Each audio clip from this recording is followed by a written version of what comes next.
Hello everyone and welcome to another day of All Creator Live, and I am back playing more Genshin Impact. Alright, so... Yo Francis! Welcome! So yeah, I think we're halfway... I don't know for sure, but I feel like we're halfway through the newest Archon quest. So we're probably going to be finishing it today. Sorry, I have a mild case of the hiccups. Okay. Okay, I think it's done. All right. So we're going to get into it. I hope you all brought some snacks. Get ready to sit back and relax and, just enjoy a nice chill story stream.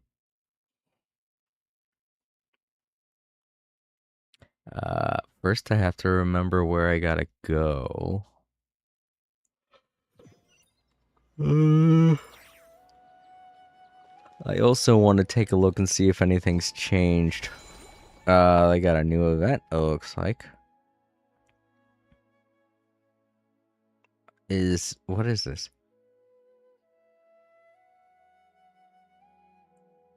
Oh, this has to deal with that other game. I don't think I'm going to go through this.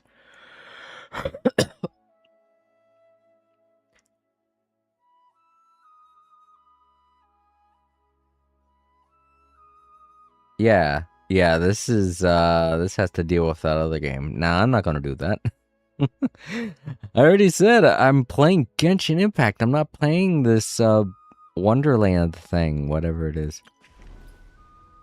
Right, we got some new bounties to go after, but I don't really feel like doing that. Stygian, yeah, that. Okay, this is what we're doing today. We're finishing this up to get the rewards. Just talking about the new character. There's the way to try it out. Or is there... Oh, there is a story quest for him now.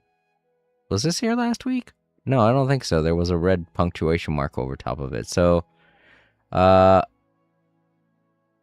since there's 14 days left to get the rewards, I think we'll do this next week. We get to take on this guy's story quest. I don't know. I haven't met him yet. Or maybe I have and I just forgot. Maybe. There's so many people getting introduced into this game now. Beyond Silver and Final, which is Lodge. No, open.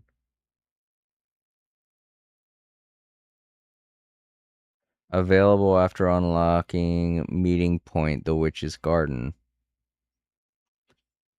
Don't quite know what that is. Oh, look at this.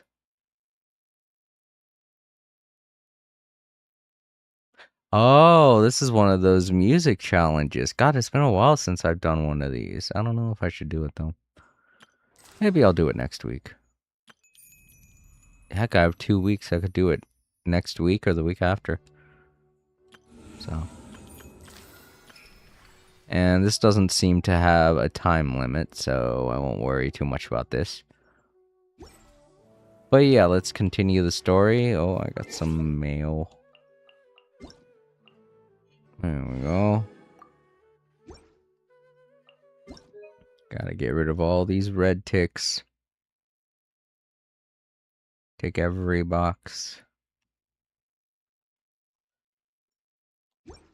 But yeah, Francis, I hope you're doing good today. I hope you had a wonderful weekend.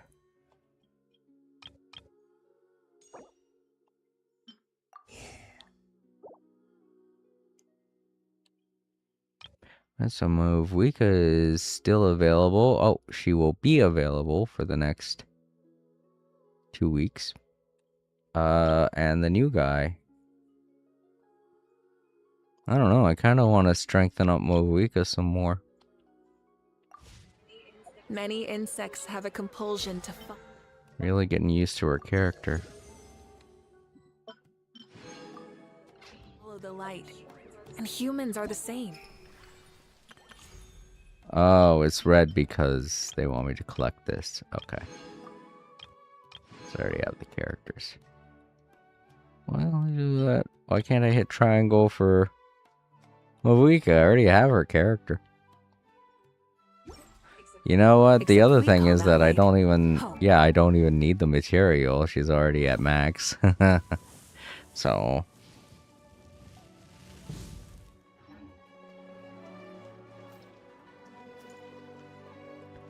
Send out our people.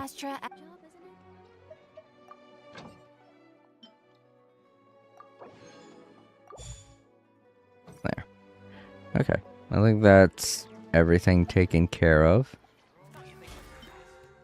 Oh, right.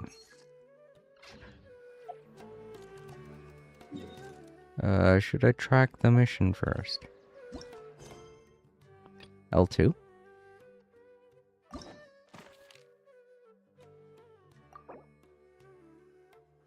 Oh, these are the guideline notes.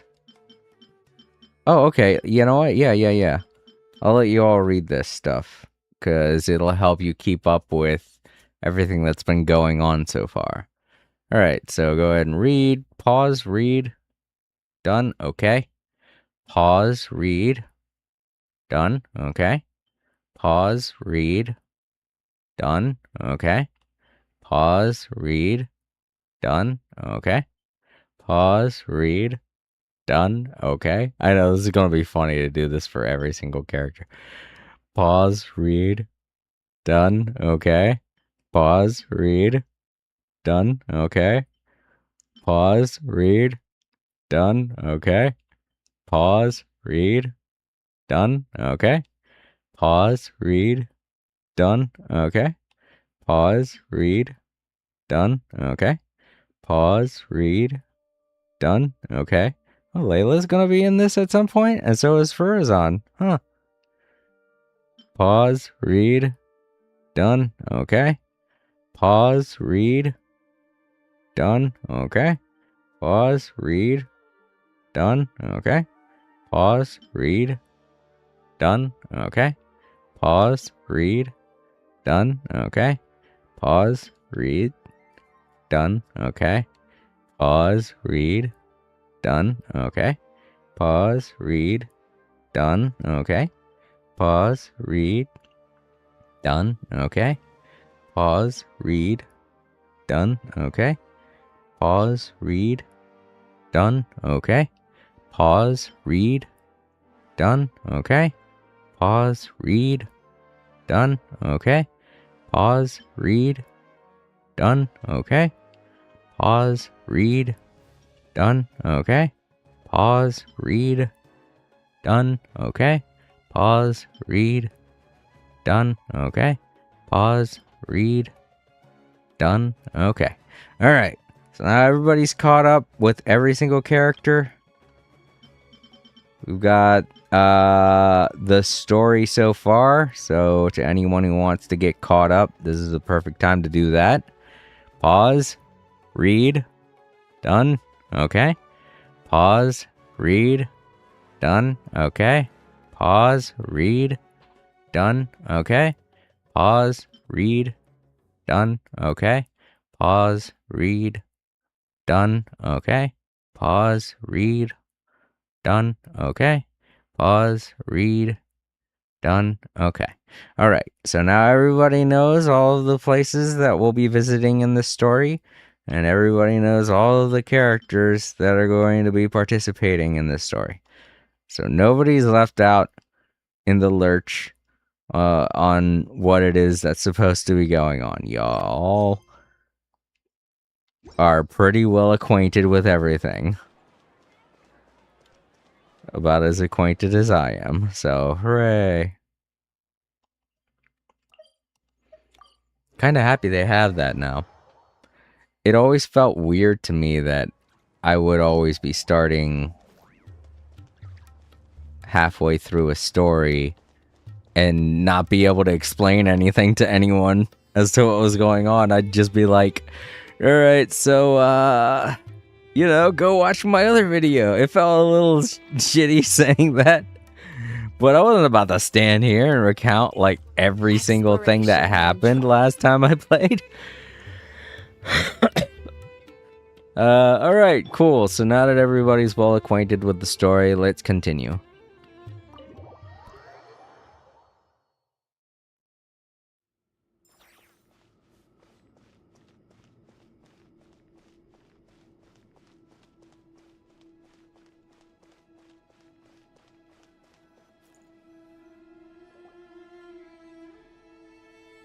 I thought we were going to speak alone.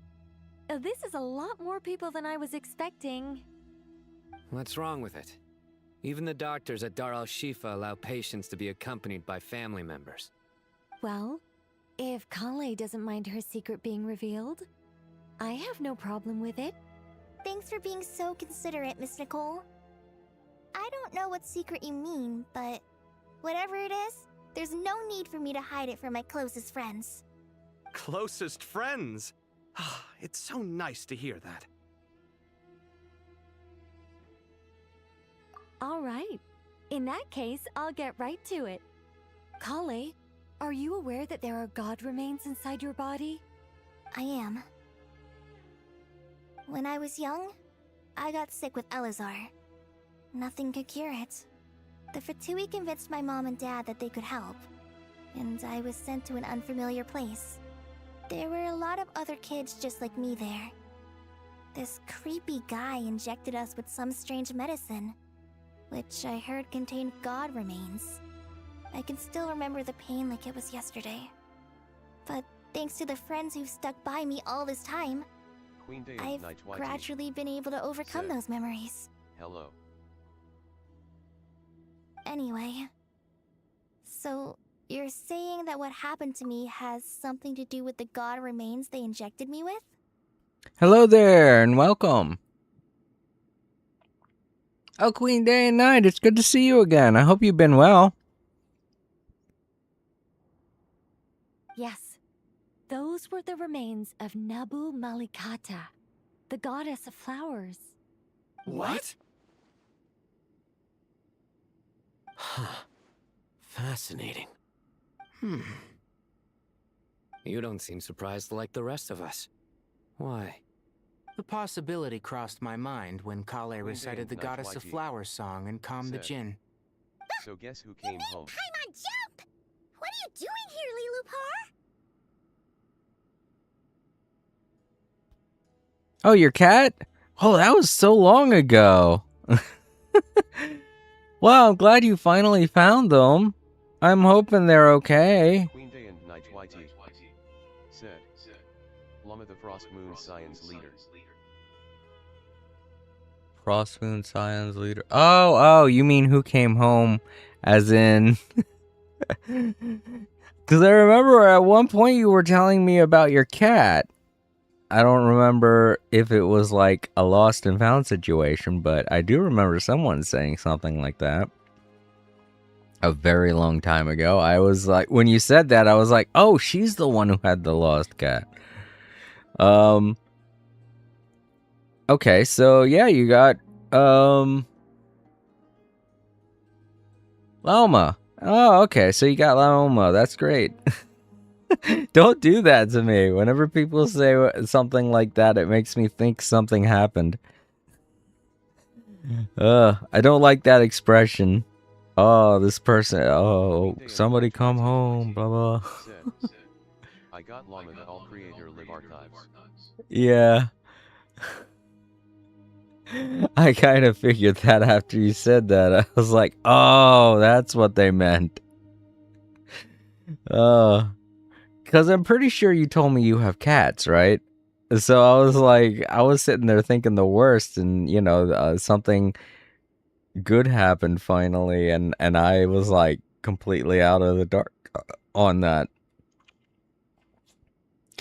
Would have been like, wow, that was so long ago when you told me that. I remember that story, but I didn't know it was you. And Prune the Adorable Witch Hunter.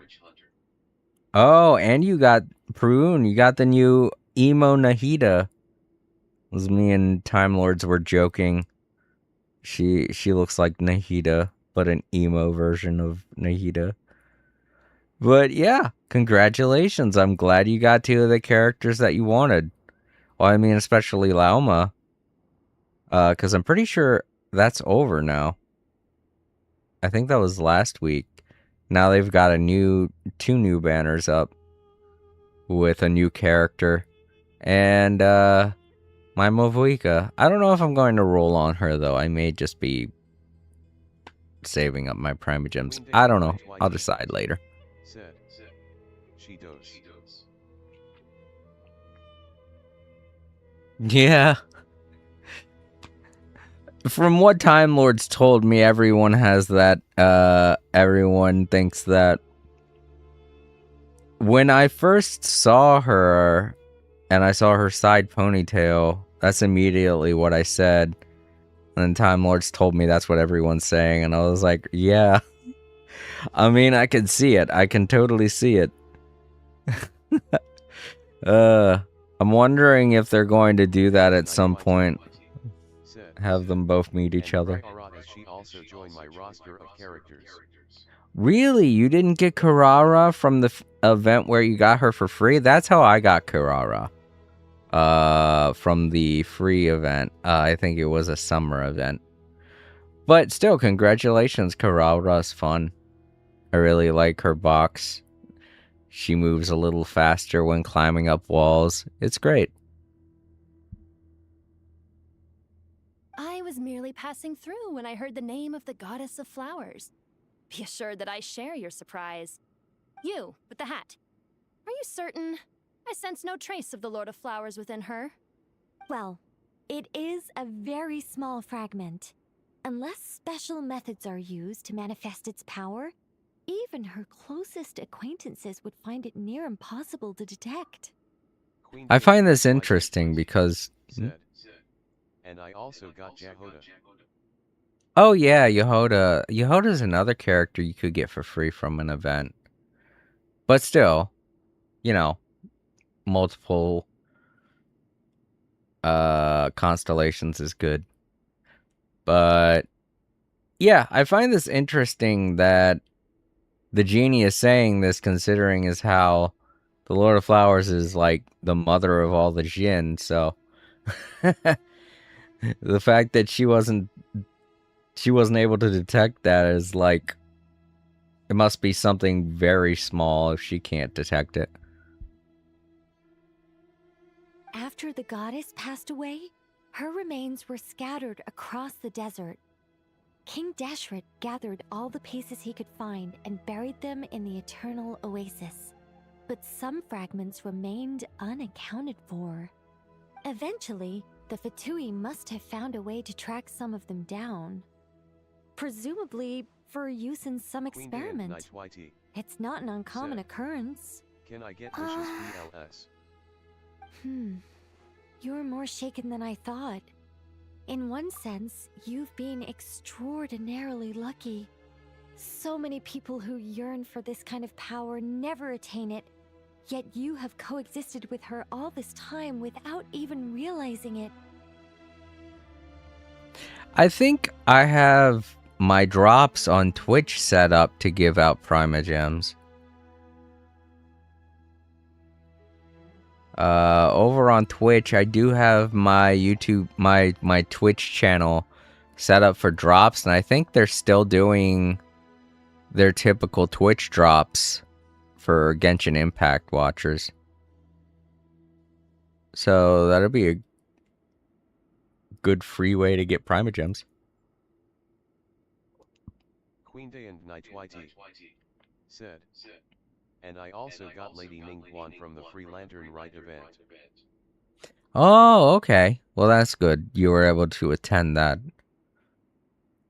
I realize that a lot of times, like me, for example, I can't really make it to every event that they have, so it's important to get the good stuff when you can. I don't know what to say. I'm glad that I could help everyone with this power, really. But knowing that a fragment of the Goddess of Flowers is inside my body is... it's a strange feeling. Well, people value their autonomy very highly. Even a well-intentioned intruder can shake one's sense of self. I understand how you feel, Kale. But once you get used to it, you'll find it's nothing to be concerned about. Huh. I guess you, of all people, have a good reason to speak on this. To get the white horse 2 good reasons, in fact. Incidentally, 3 is the maximum number of Hermanubis's Ba fragments that I could bear. I was able to get her. I haven't really used her that much, though. I could say that about a lot of characters, but I do remember that because I had so many Primogems, I decided to roll for her, and I was able to get her, so. Let me guess. Because 2's company, but 3's a crowd? Thanks for helping to explain the joke, Tainari. Not my intention. Goddess preserve me. I should take my leave. This boy in his wolf's head hat speaks much too differently from the Hermanubis I remember. Queen Day and Night Whitey. Kale, Said, all I'm trying to say Bloody. is, no matter how many Hermanubis fragments there are within me, you wouldn't think of me as Hermanubis. In the same way, you are simply you. Yeah, I know what you mean. So about that dream I had, was it a warning from the goddess of flowers? Queen Day and Yes. Night Whitey. Just like me, Said, she was an angel created by the CYNOPLS, no primordial more dad humans, jokes. born with the instinct to guide living beings. Though her body and soul have perished, her essence retains its natural instincts. Even her smallest remaining fragments would do their utmost to send you that warning.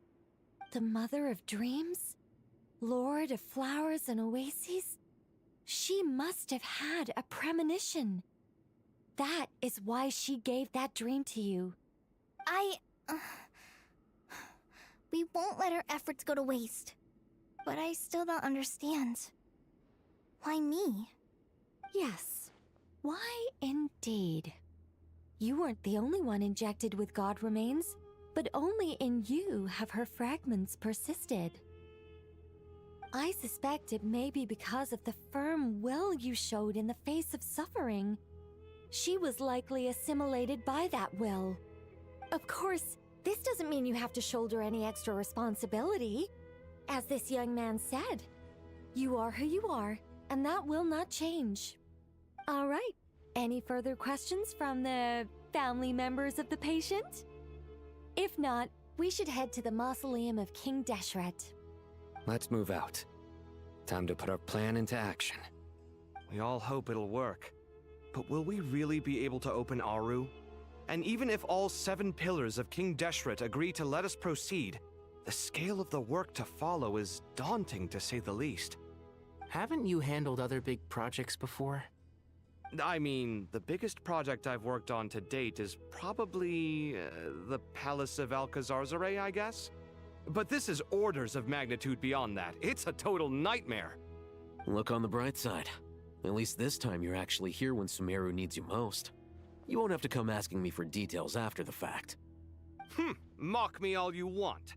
But now that I'm here, things will be resolved far more quickly and smoothly than last time. Kave's self-doubt disappeared in an instant. Like Said, magic. I also got Well, the Trav this LRS new confidence outfit. is most gladdening. Now, go and pack your things. We'll head to the mausoleum as soon as you're ready.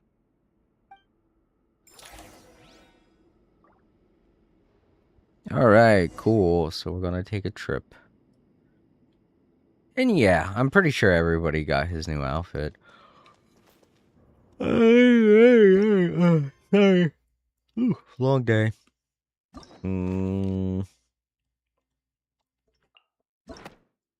Oh, okay, this is what it was trying to tell me. I have that guy's quest available to play.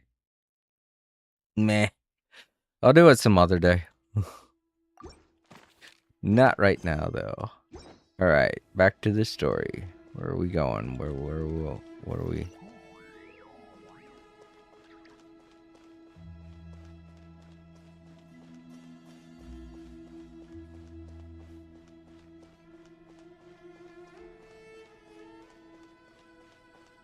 Queen Day and Night YT said, well, I play as Lumen.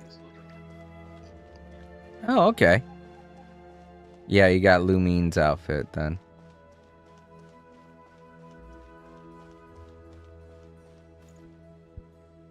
Oh, Miss Nicole. I heard you're a very talented sculptor. Is that true? Oh, I don't know. I wouldn't want to blow my own trumpet. Honestly, even though Kasharawar is best known for its focus on mechanics, plenty of Kasharawar scholars are quite serious about sculpting as a hobby. So if they rate your work, that's enough for us. We just have to take a look. Who's we? Myself and a few other scholars. Kashif, Daneshvar, come take a look. Oh, well, if you insist, I suppose there's no harm in showing you.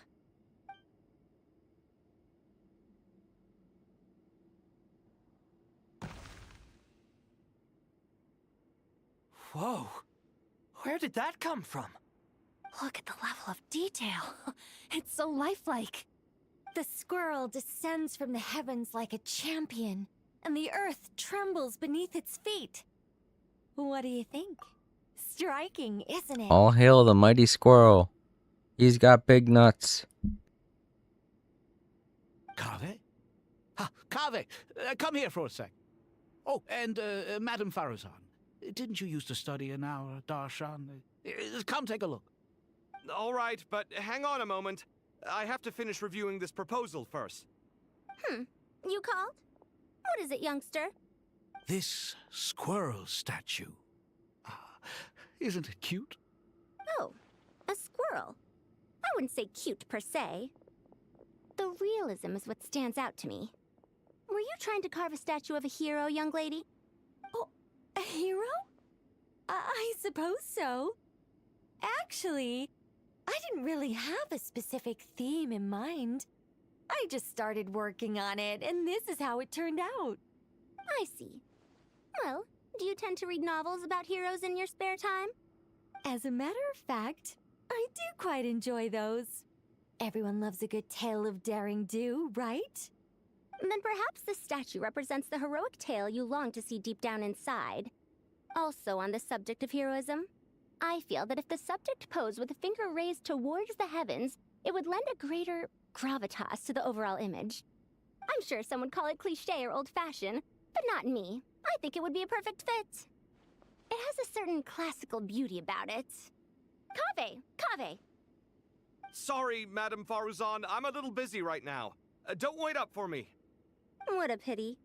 That young man has excellent aesthetic tastes. I was hoping to ask him for his opinion. What a genius idea! Why didn't I think of that? Classical beauty is a great direction to explore. That's it. Once I get back, I'm going to sculpt a heroic squirrel pointing its finger towards the sky. Precisely. A declaration of victory. You understand my vision. Then place the two statues face to face. Said, Yes! I love Granny That's Faruzan. exactly what I was thinking. It'll be a masterpiece. Miss... I'm sorry. I didn't catch your name. Just call me Nicole. Madame Faruzan? Was it? What? Oh, no. That wouldn't be right. Why ever not? Madam is a state of mind cultivated from within. Anyone may call me Madam if they so desire. My dear Miss Nicole, once we make it through these trying times, should we have the pleasure of meeting again, I shall look forward to seeing your new work. In this day of age, it's rare to find people with an appreciation for classical aesthetics. Meeting you was truly a pleasant surprise. Honestly, I feel the same way. It's been a long time since I met anyone interested in this style of statue. Clearly, they don't call you Madam for nothing. Also, I have to say, you're a very good judge of character. Because when I think about it, I really am someone who likes stories about heroes. That must be why I've quietly kept watch over generation after generation of them. Sorry, keeping watch over heroes? What exactly do you do for a living? Oh, never mind that. Let's not tell Madame Farrozan about Miss Nicole's true identity for now. Good idea. Let's limit the conversation to aesthetics. I mean, I don't think Farazan would be that shocked. She's like over 100 years old. Let's not tell Madame Farrozan about Miss Nicole's true identity for now. Good idea. Let's limit the conversation to aesthetics. It is quite literally nothing. Would be nothing to her, considering the stuff that she's actually gone through. I can't talk to Kaveh. Paimon, thanks again for your notes. I'm done copying them, so here you go. Oh, okay. You're welcome. Just let Paimon know if you ever need help again. I didn't even think that would pop up again, but yeah, I guess. You're welcome. Oh, there's Ayla. Oh, so many books. More than I could ever read in my life. But I've learned a lot that the textbooks could never teach me. I never realized that people in the distant past thought about some of the same questions we ponder today. This is all going way over Layla's head. She needs to go to sleep so her other self can show up. What's wrong? You look a little depressed. Kale got a fragment of the Goddess of Flowers, and all I got was one of the 7 pillars who served under King Deshret. I lost out, didn't I? That's what you're upset about? You're such a Yeah. child.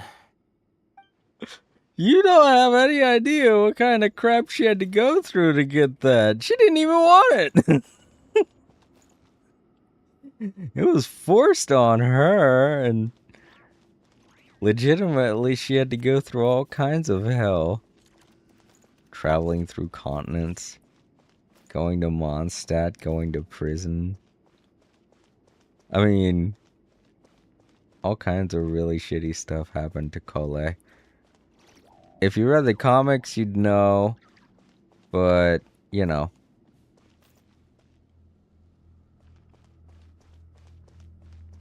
I don't want to tell people what to do. Hey, I feel like these 3 would make a great team. Good to finally meet you in the flesh. It's a little surreal seeing you here after exchanging letters for so long. In my head, the boss of the Curatorium of Secrets didn't look so young. Sounds like you have some history then? Any budding mercenary group needs a steady supply of intel. They, in turn, can prove an exceptional source of the same. The Curatorium of Secrets is happy to cooperate with friends from all over the world. If you're interested, you'd be very welcome to join our network too, Miss Dia. Can't say no to a solid partnership, especially out here in the desert. Having intel can mean the difference between life and death. But cooperation's built on mutual trust, and there isn't much contact between the desert and Nodcry. So I'm guessing you reached out to Jet first, Miss Nefer? What's behind your interest in the desert? Nostalgia? Or is there someone you're looking to take care of? Let's put all our cards on the table first. Things will go more smoothly that way. I like your style, Flame Mane. Actually, I had this same discussion with Jet before we started working together. To be clear, I have no intention of using you for any ulterior motives. And I have no enemies in the desert as things stand now. Were that to change, I wouldn't drag outsiders into a conflict that doesn't concern them. There's no point in doing certain things if you don't do them yourself. Wouldn't you agree? Well said. Taking responsibility for one's own affairs is the way of the desert folk. Huh. It's like you're one of us. You sure that's a compliment? Absolutely. I'll take it. Perhaps we can discuss our cooperation in more detail now? Sure. I love working with no-nonsense people. And you certainly fit that description. I look forward to a fruitful partnership. As do I, my friends. Yay.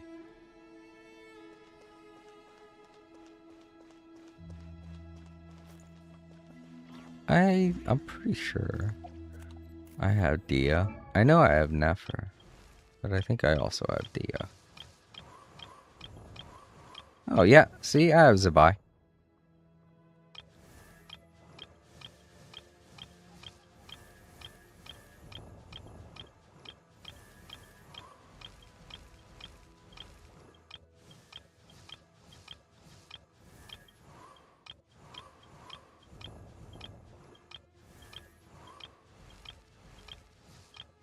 There she is. Oh, that's right. I worked with her character a little bit because I was thinking about putting her in the team to replace D-Luke. But then she turned out to have really bad stats. And I was like, oh, she's a cool character, but not very good stats. Alright, let's continue the story. Doesn't look like there's anyone else around to talk to. Oh, wait. Can I go down this way? Probably shouldn't.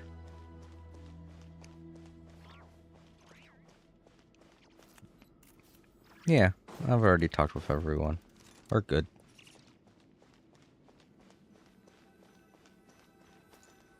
Go to the Great Hall of Truths.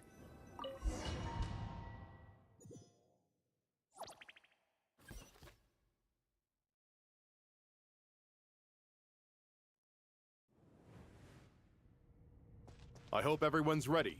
We'll be arriving at our destination very shortly.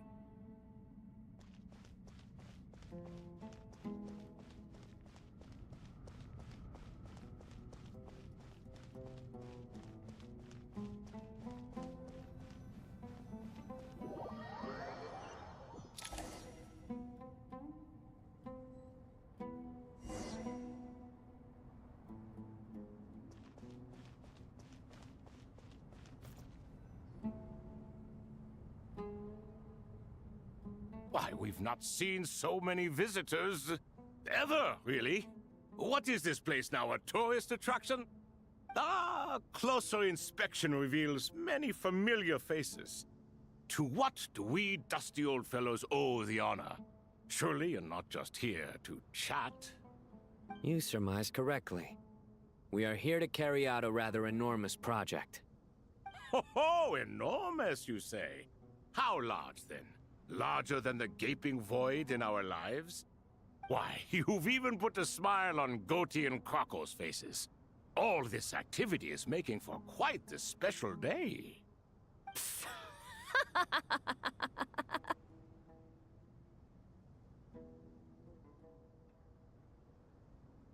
I know that laugh. Lilipar? What on earth are you doing here? Oh, this is hilarious. Turns out good things really do come to those who wait. As long as you stay alive long enough. When did you three get locked up in here? And still you act all high and mighty, putting on a show for the younglings. Truly hysterical. Why, you... Yes, I know. No need to shout. You're right, Lilipar. Goatee, Crocco, and I all have the same problem. But didn't King Deshret seal you away? How did you break free, and how did you get in here? Who knows? Perhaps you can ask my master one day, should you ever get the chance. Behold, the executioners of old. Some have turned into fragments residing in human bodies, and others are imprisoned eternally, leaving not a single shard behind. It's almost tragic, watching lowly prisoners like you act all self-important. Curiosity gnaws at you, doesn't it? Your interest in the outside world threatens to burst you at the seams. I'm starting to take a liking to this magic bottle lady. Time is of the essence. Let's get down to business. We come to you, O three ancient lords, to request your assistance on behalf of the Academia. If we can help you regain your freedom, then please consider lending us your aid. As for precisely what we need your help with, it's a long story. So, to demonstrate our sincerity, we are prepared to first resolve the problems that plague the three of you. All right, stop arguing, Croco. And Goatee, don't you start. What's the harm in letting her speak? It's not worth getting so angry about. Forget about her. The 3 questions are the crucial thing here. But do you really have a way to answer them? You once answered the final question, Nefer, but the seal did not open. Unless, with the passage of time, you have found a new answer? You could say so. When you first asked me what determines truth and falsehood, my answer was a liar's soul. Liars are the best at seeing through the falsehoods of the world. But if you want them to tell you the truth, you have to reach their soul. I think that makes sense. I found it quite compelling myself, and I told Nefer so. Unfortunately, it brought us no closer to liberation. Well, that's simply because it was my answer, not the one King Deshret was looking for. Can you guess which answer Al-Ahmar wanted then? Time. And that's not only the answer to the final question, it's the answer to all 3 of them. All things wax and wane with the passage of time. Love and hate eventually fade into nothing. Current affairs are always fraught with conflict and controversy. Only time can distinguish between right and wrong. You once described King Deshret as a proud man. I'd say that the prouder someone is, the more inclined they are to believe that only time is qualified to be their judge. Time. Well. Indeed. Perhaps in building Aru, our king was in fact attempting to reverse time, to bring love and hate, right and wrong, the rise and fall of all things back to their point of origin.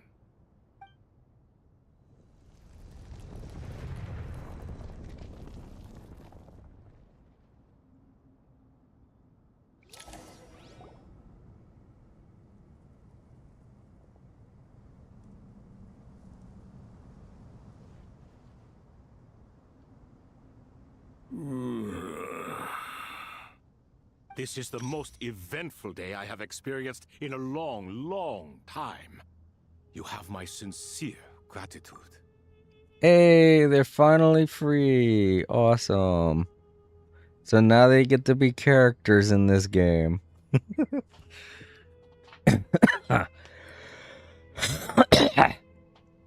And now all of them get to talk. Crap. I thought of something that I was going to say.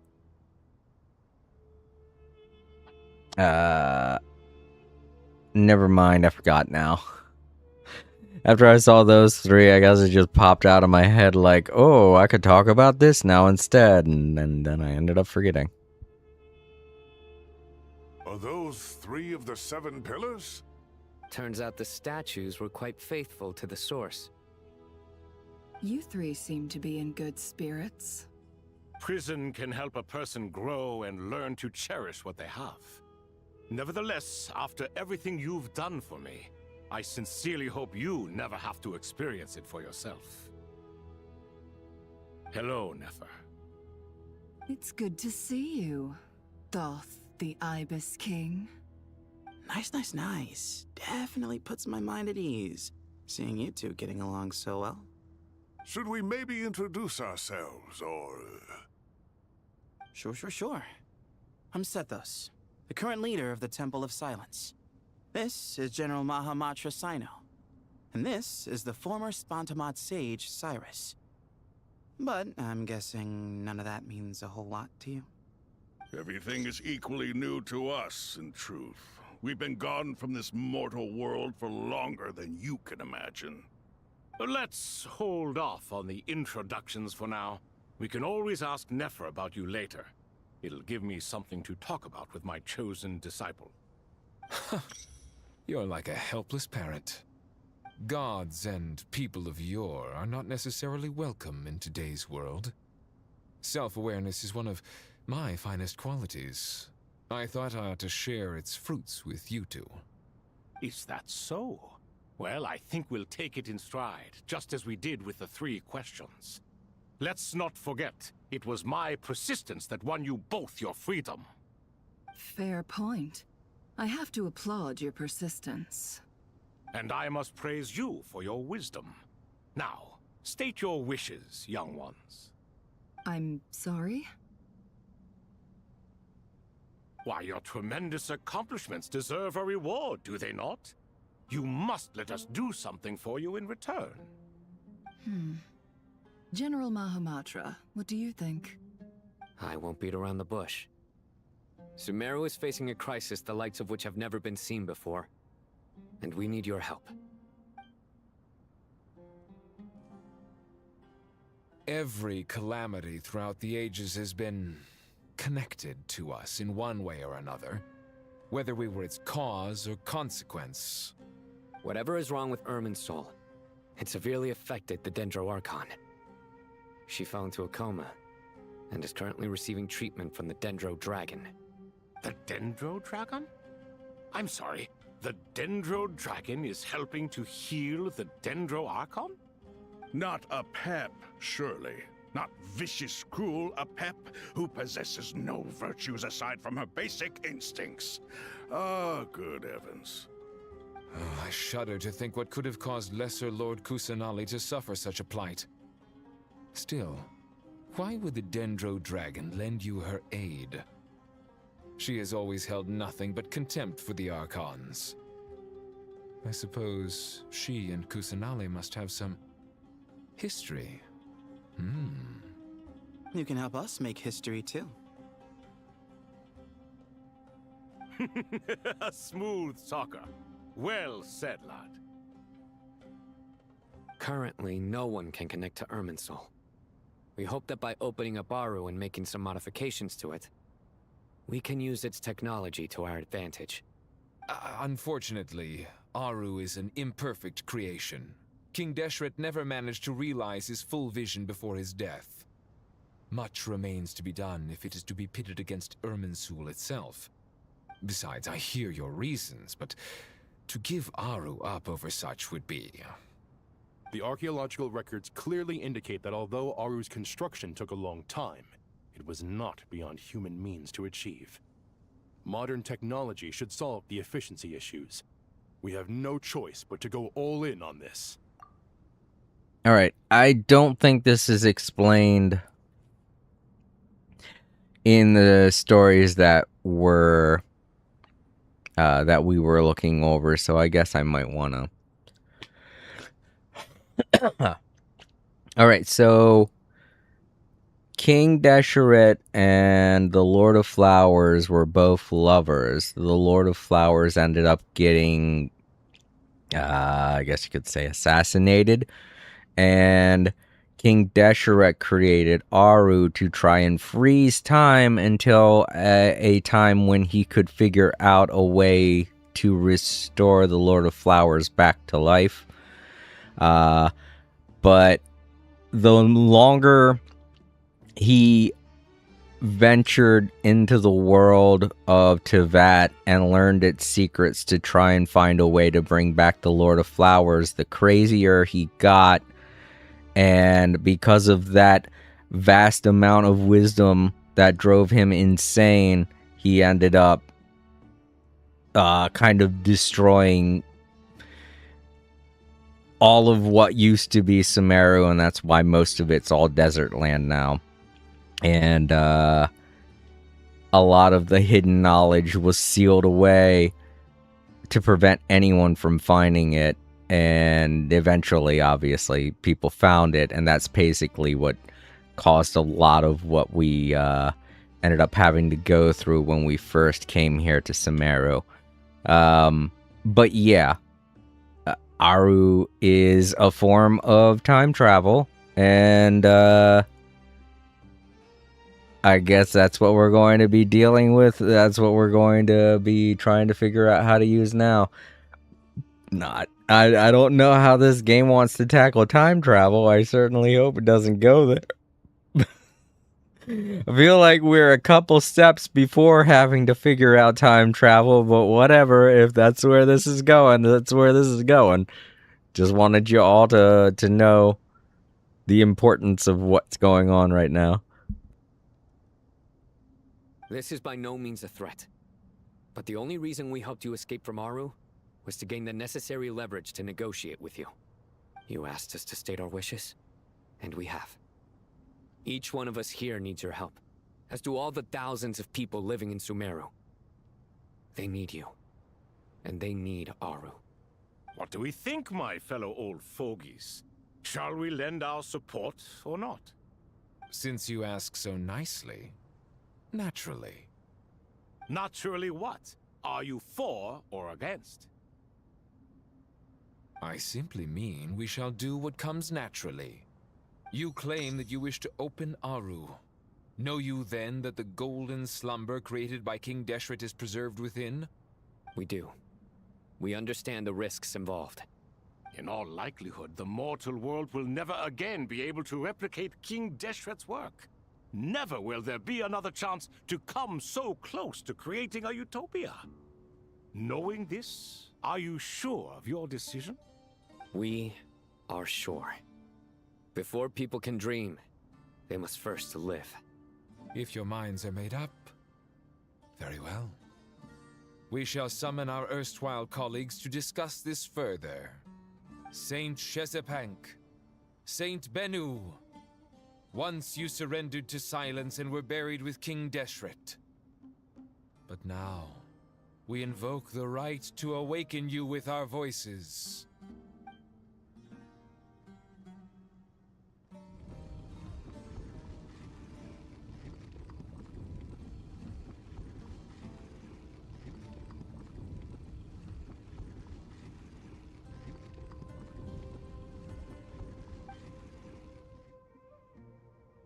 Saint Bennu, responding to your call. 3 kings detected. Initiating autonomous will. Saint Shezbank, responding to your call. 3 kings detected. Initiating autonomous will. Ah, Lord Herreshoff. What a long time it has been. I trust you are keeping well. Then your trust in my well-being has long outlived your physical body. You have always opened with that same phrase, in life, death, and now even beyond. Al-Akmar is long gone. What is the reason for this meeting? You're awake? Good. We are voting on whether to give the people of present-day Sumeru access to Aru and permit them to perform technological renovations. You have the right to support or oppose the motion. Aru is the pride of Al-Ahmar. Opening Aru requires the unanimous consent of the 7 pillars. I hope you have a convincing reason to present to us. Sumeru is currently in the midst of a major calamity. Let us not forget that while Al-Ahmar was a stern ruler, he was also a teacher of wisdom. A god without his people shall cease to exist, and King Deshret's greatest wish was to provide protection for his people. Let us then honor our God King's wishes as we consider our decision. I do not mean to mock these proceedings, but what is the point of a unanimous vote when we know that the last of the 7 pillars, the Dendro Dragon Apep, will never communicate with us?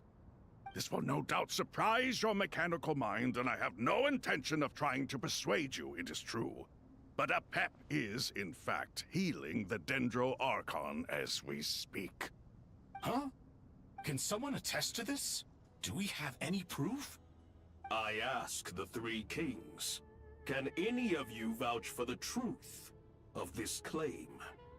Naturally, the Ibis King, Thoth. I love how this is like such a huge, unbelievable thing that the dragon would want to help anyone. That they need absolute confirmation that this is happening. I mean, we've only really had one encounter with her, And then the second one where she was like, I guess I owe you a favor. So it's like,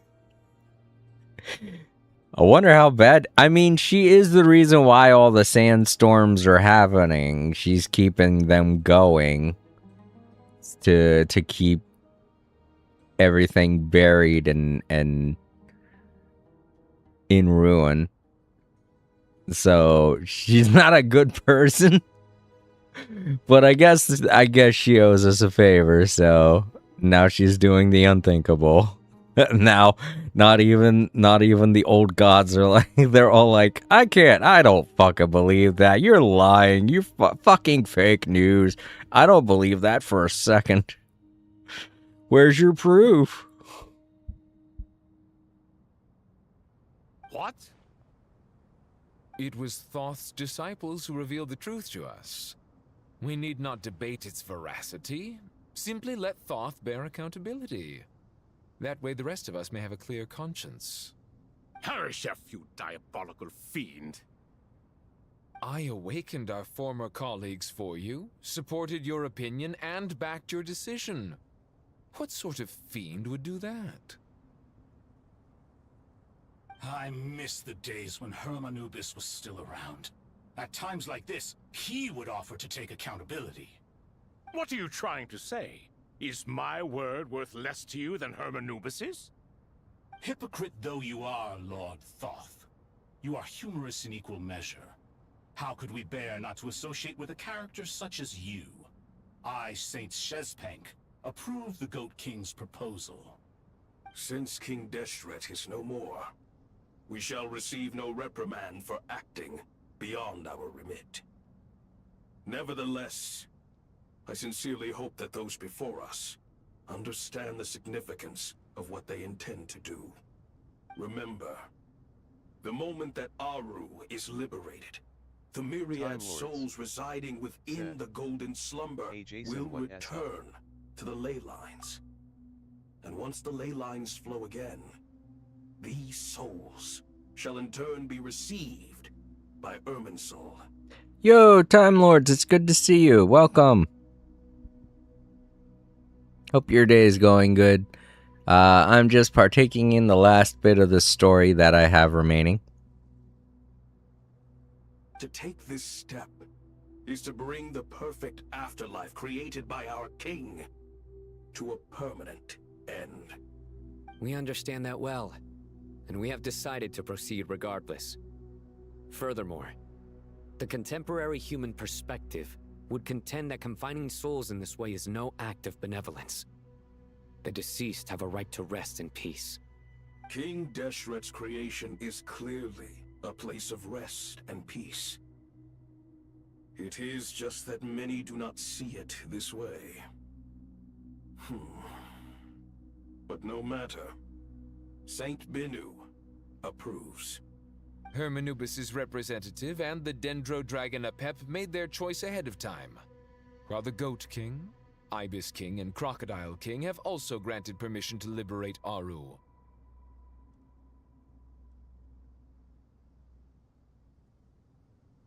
By the grace of His Majesty, guided by his wisdom and will, let the gates of Aru be reopened.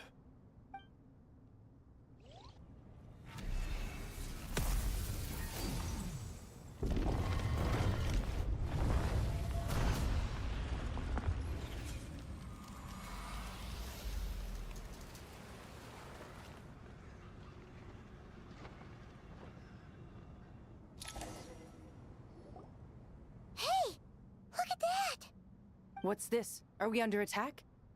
No. Wait, it's...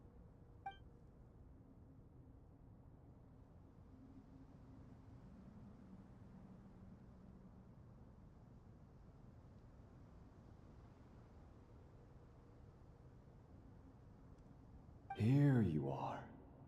Through the sands of time. I see you. Hey! Okay, I'm not going to spoil it, but we all know who this is if you play through Jet's story. Father. Father, is it really you? It's Jet's father, Jibriel! Time Lord. That's right! He entered the Said. golden slumber, didn't he? It's been going fine. I was smell surprised how blood Doth and was an sand on you. anthropomorphic form. I You've assumed he'd grown. be a cat and same with Strong the other as a retainers wild being their beast, respected and animal without shedding a counterparts. tear. You have to leave, don't you? Please, just answer me this. What should I do for you? This meeting is a blessing from the gods. My soul, once imprisoned along with that of Semail, is finally free. I am truly grateful for the chance to see you again. That the dead should meet the living is itself a miracle. One brief, precious moment is enough. Enough to set my Time heart Lords. at ease. Said. Do not I'm weep shocked for me, Jet Jet. knows Dia as I well. know you will accomplish many great things in your life. You will go further and climb higher than I ever did.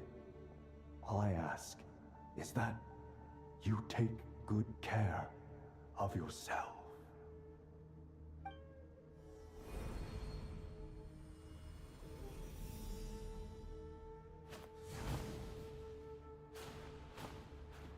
Father!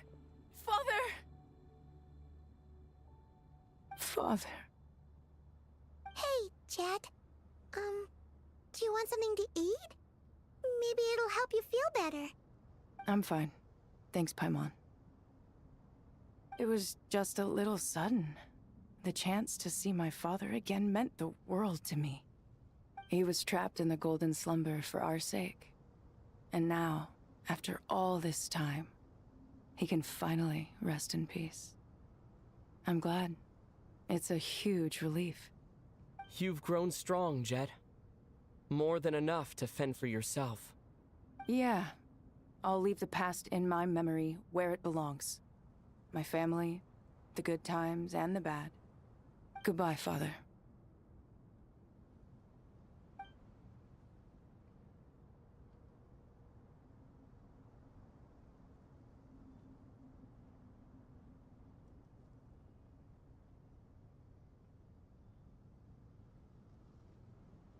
Ah, me, what a touching reunion that was.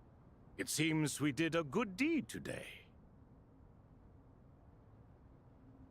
We three retainers, once imprisoned for our iniquity, are surely the least qualified to judge whether this deed is good or bad. Either way, Aru is open. Now you have your opportunity, and with it, whatever trouble may ensue. Although Aru was created by a god, human craftsmanship was nevertheless required to build the gate that connects it to this world. Perhaps the relationship between gods and humanity follows a similar principle. As for your proposed renovations, we cannot determine which functions to keep or discard. Proceed as you see fit, but please entrust the task to your most accomplished scholars, or Bennu will be most displeased. It matters not. The Ibis King shall be accountable if any problems arise. Ibis, you chose to take on disciples, and so it follows that you must accept the risks of associating with humans. If I'd known you'd be like this, I would have locked all of you away in Aru, never to leave again for all eternity. All of us? What does this have to do with me? Vilify me no further. Scholars, since you have liberated Aru, allow me to present you with a gift. Using Aru's power, we shall install a defense mechanism at our king's mausoleum. You must be guarded even against Irminsul itself. This shall afford you some convenience. Unseen and unheard. From this moment forth, none may by sight or hearing perceive anything said or done within the mausoleum. Amazing. And all this is achieved just with the power of Aru?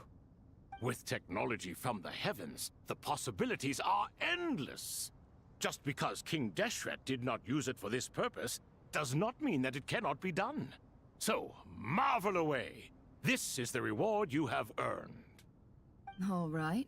Well, that resolves the issue of confidentiality. What about the technical side?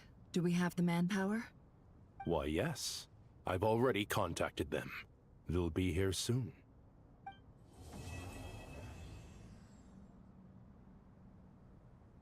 Okay. So that was the end of that. Alright, and next is 10. So that was the end of Act 9, and we're going to be doing Act 10 next. And to be honest, if I knew that I was that close... You know what? That took about an hour. I don't know if I could have taken it. If I could have stood here for another hour and just... You know what? I might have been able to do it. I probably should have waited. I didn't realize there were going to be... Wait, how many acts... Wait, Time Lords, how many acts are there in this? That was Act 9. I'm in Act 10 now. Is there another act after this? Because if that's the case, then... Boy, this is going to take a lot longer than I thought.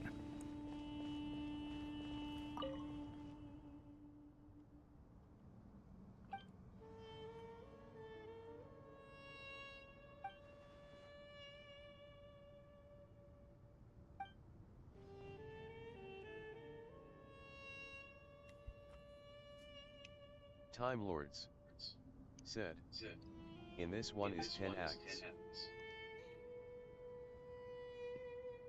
You mean 2, right? This is the second act of this. Act 10 is the last one. That's what you mean. I hope. I certainly hope we're not going to be going to Act 19 at some point.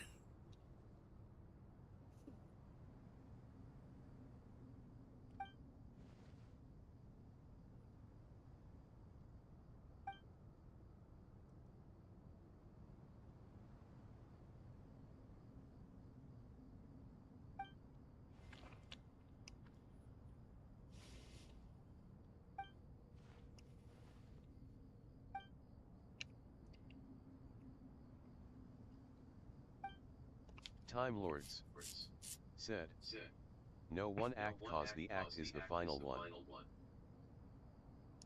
Okay, because Act 10 is the final. Okay.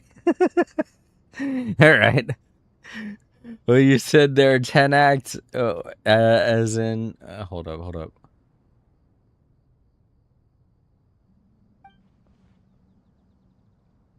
Yeah, it says there, in this one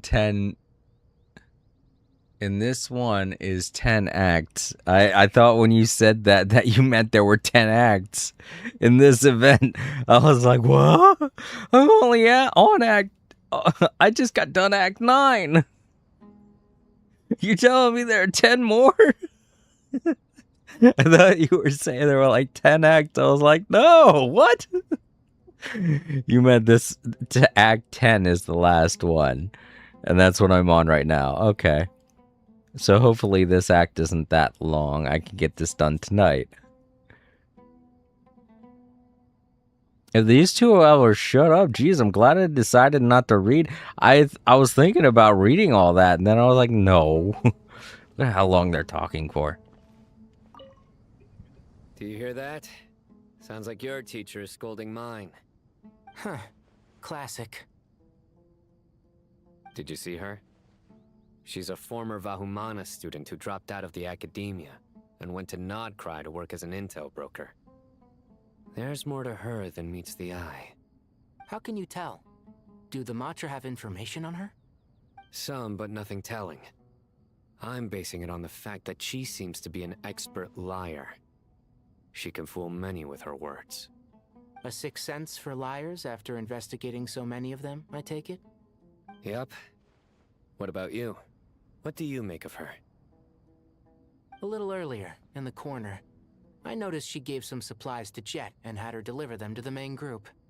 She's meticulous and highly observant. Besides, what was it you said? Making it to the top is no easy feat in any profession. Anyone who's at the top of their game has to have some sort of edge over others.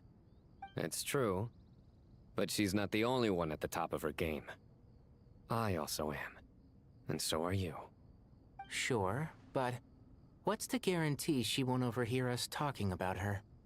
Don't worry, I have my methods. Sethos is distracting her. Ah, I see. Meanwhile, Sethos down there is like, hey, you know they're both up there talking about you, right? Oh my god, if that's what's going on down here, I'm gonna laugh. You must be Sethos, the successor to the Temple of Silence. Hello. Yep. That's me. Nefer, right? That's what I heard the others calling you. Judging by your outfit, I'm guessing you come from the desert too? That's right. Started off in the desert, went to the rainforest, then went from there to Nodcry, where I work as an intel broker. Huh. Well, this is interesting. You don't seem to talk about yourself all that much. Yet here you are, volunteering your life story to me. However abridged.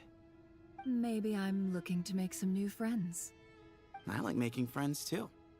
I'm easier to talk to than Sino and a little more streetwise than Tainari.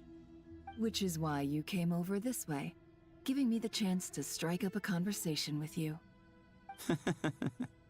Was I that obvious? I think you did fine. You were mindful of my attitude and hoped to lure me in through sentiment. Lure you in isn't exactly how I'd put it. I see it more as an invitation. An invitation to what? To put down your luggage. Lay down your burdens. To return to your homeland. And be truly welcome in the place you once felt so estranged from. You're a more interesting heir to Bamun than I was expecting. Since you're familiar with my grandfather, I'll assume you're aware of our situation. I'd like to make friends with you. And I think you'd be a great asset to us. Not to mention the power you and I both hold. Originally belonged to the same organization. Aha, there we go. Now we're getting somewhere. Okay. I'm sorry, if he would have said something about those two up there talking about her, I would have just laughed so hard. Oh, you also know my brother's up there talking about you. Just gonna give you a heads up. And these three over... Oh, wait, I think that's what they... Oh, no, they want me to go up there. Okay, I can talk to them. Ah, fresh air. A wondrous feeling. Naturally. I have a sudden urge to stretch my legs. Can anyone recommend a suitable leisure activity? I might have had some recommendations for you were this the past, but here and now, for someone who has just left prison, there could be no greater joy than simply being outside of it at last. I could not agree more. I like how they're considering it prison, but to the rest of us, it feels... the way they were described and being put in there, it feels more like they were putting time out. And then we got these two. Timlers, what do you think about these two finally having a voice? I like it. I'm happy that they decided to include them. Because their story was so big, it was just so sad that so many people probably never experienced it. As I thought, the so-called 7 pillars of King Deshret are as underwhelming as ever. What do you mean? Not a fan of the boys' club? As men, as individuals, and even as gods, they are entirely undeserving of my attention. Al-Akhmar once commanded me to select a king from among the people, so naturally my eyes will open only for one who is worthy. Ugh. Can we talk about something else? It all sounds pretty complicated, and I haven't read that many storybooks. You think this is a mere story? Well, many would also say that the journey you shared with your father is not but a tale. My life, your life, they are nothing but stories. Little girl, it appears that you really have grown. Time Lords In the past, you would have flown into a blind rage at my words, but now you are unperturbed. She only had those it's generic nothing. Hermite's voice lines in combat. Just feel like you're right. Getting all pissed at someone for telling the truth is pointless. It only makes me look petty. This alone is proof enough of your growth. You're doing well, my dear girl.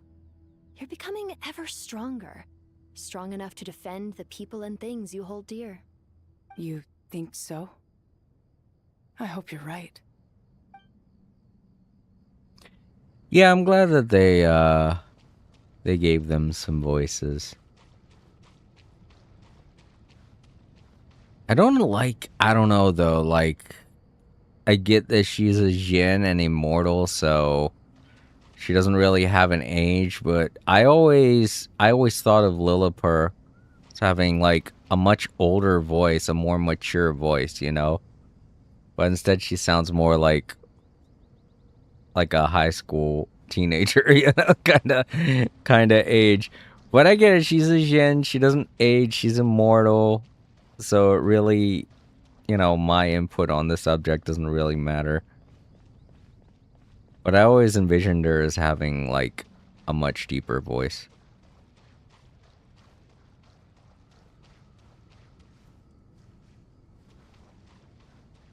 Jet's okay, though. I know she's supposed to be, like, hardened and everything after all of the adventures that we went on. And losing her father and stuff. So her voice is fine. As a Jin, she would be around over 1,000 YRS old. Yeah, I know. I get that. You know, it's just when I was reading her voice dialogue, I was always picturing that. But then I hear her voice here and I'm like, I don't know. I just can't, you know? Alright, let's continue the story.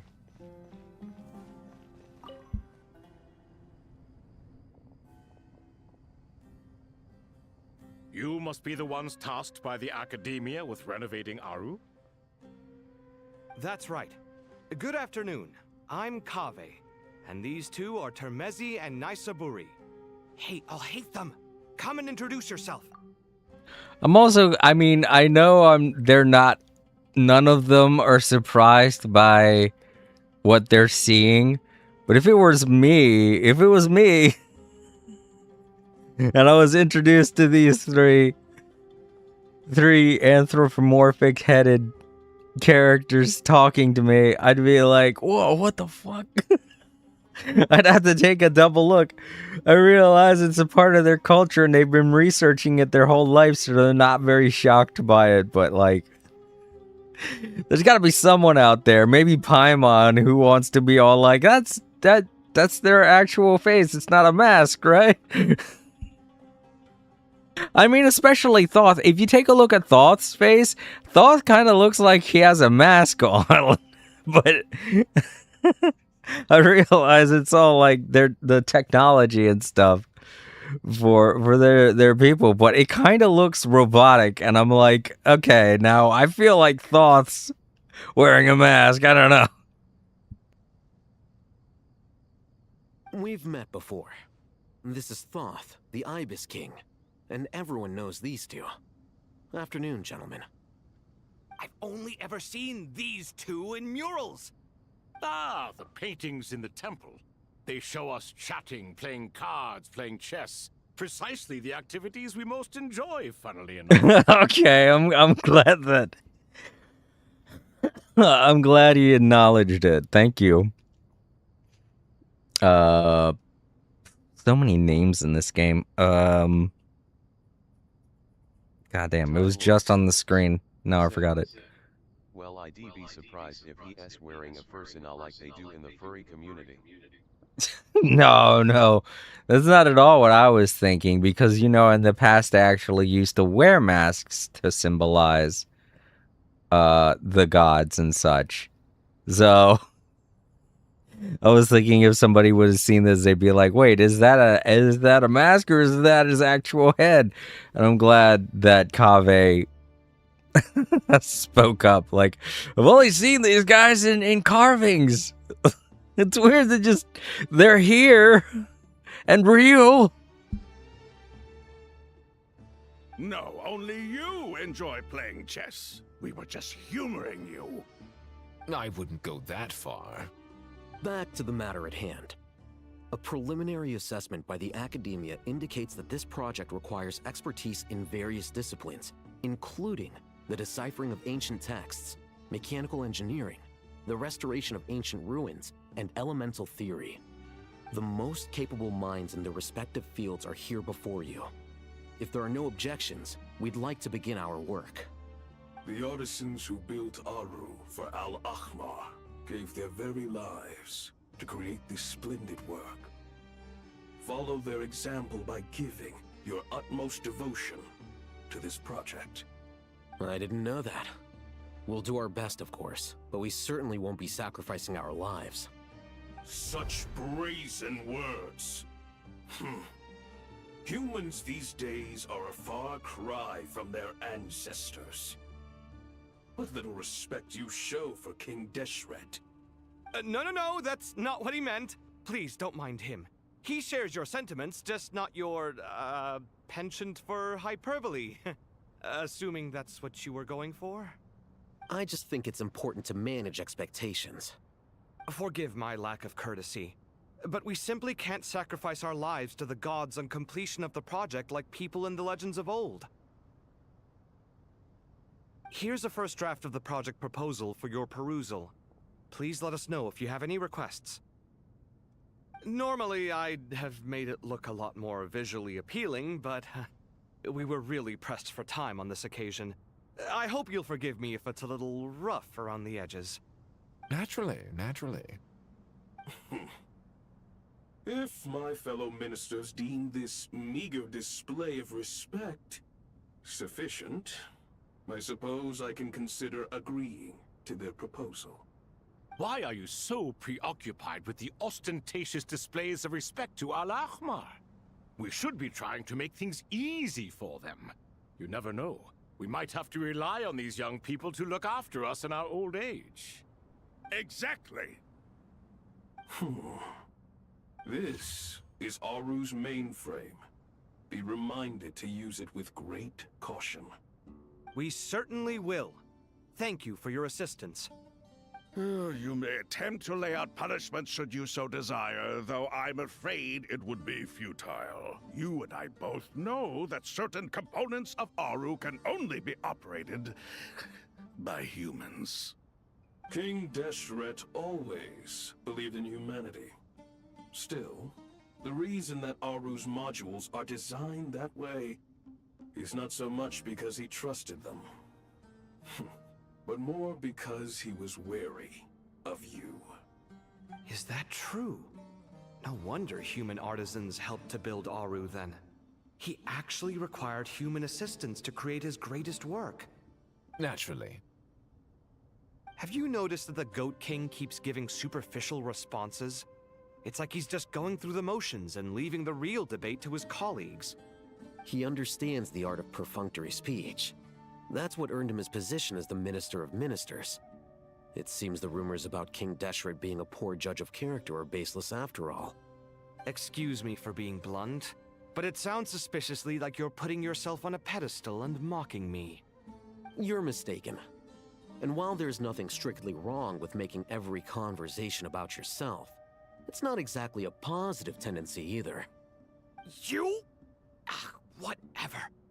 I knew it'd be like this working with you. All right, let me past. I need to look at this console. It's your job to activate it after all. Let's begin. Everyone, please proceed with the external checks and preparations as per the procedures outlined in the engineering plan.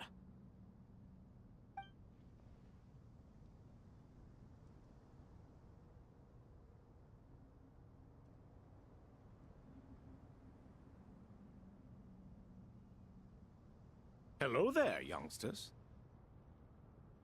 Whoa, the Ibis King came to life. What do you mean, came to life? I've been alive the whole time. You did say we could start our research, right? Are you having second thoughts now? I've reviewed the proposal. The work you're planning to carry out on this grand device is ambitious in its scope. You have ample confidence in your abilities, I take it? I wouldn't say I'm feeling hugely confident. But given how bad things are, I'd rather at least try something than sit around waiting to die. You are the top scholars of your day. I trust you are aware that there are countless links between Aru and the Akasha? Aru and the Akasha? But I thought the Akasha was the Academia's greatest technological accomplishment, created years ago by the Dendro Archon to help her people access knowledge. And you too? Do you not know either? You've read the instruction manual, right? You tell them. An instruction manual? The Akasha has an instruction manual? The Dendro Archon is a kind and thoughtful god indeed. It used to sit on a shelf in the corner at the House of Dana. Not the most popular read. If the manual is to be believed, Aru was in fact the original inspiration for the Akasha system. What?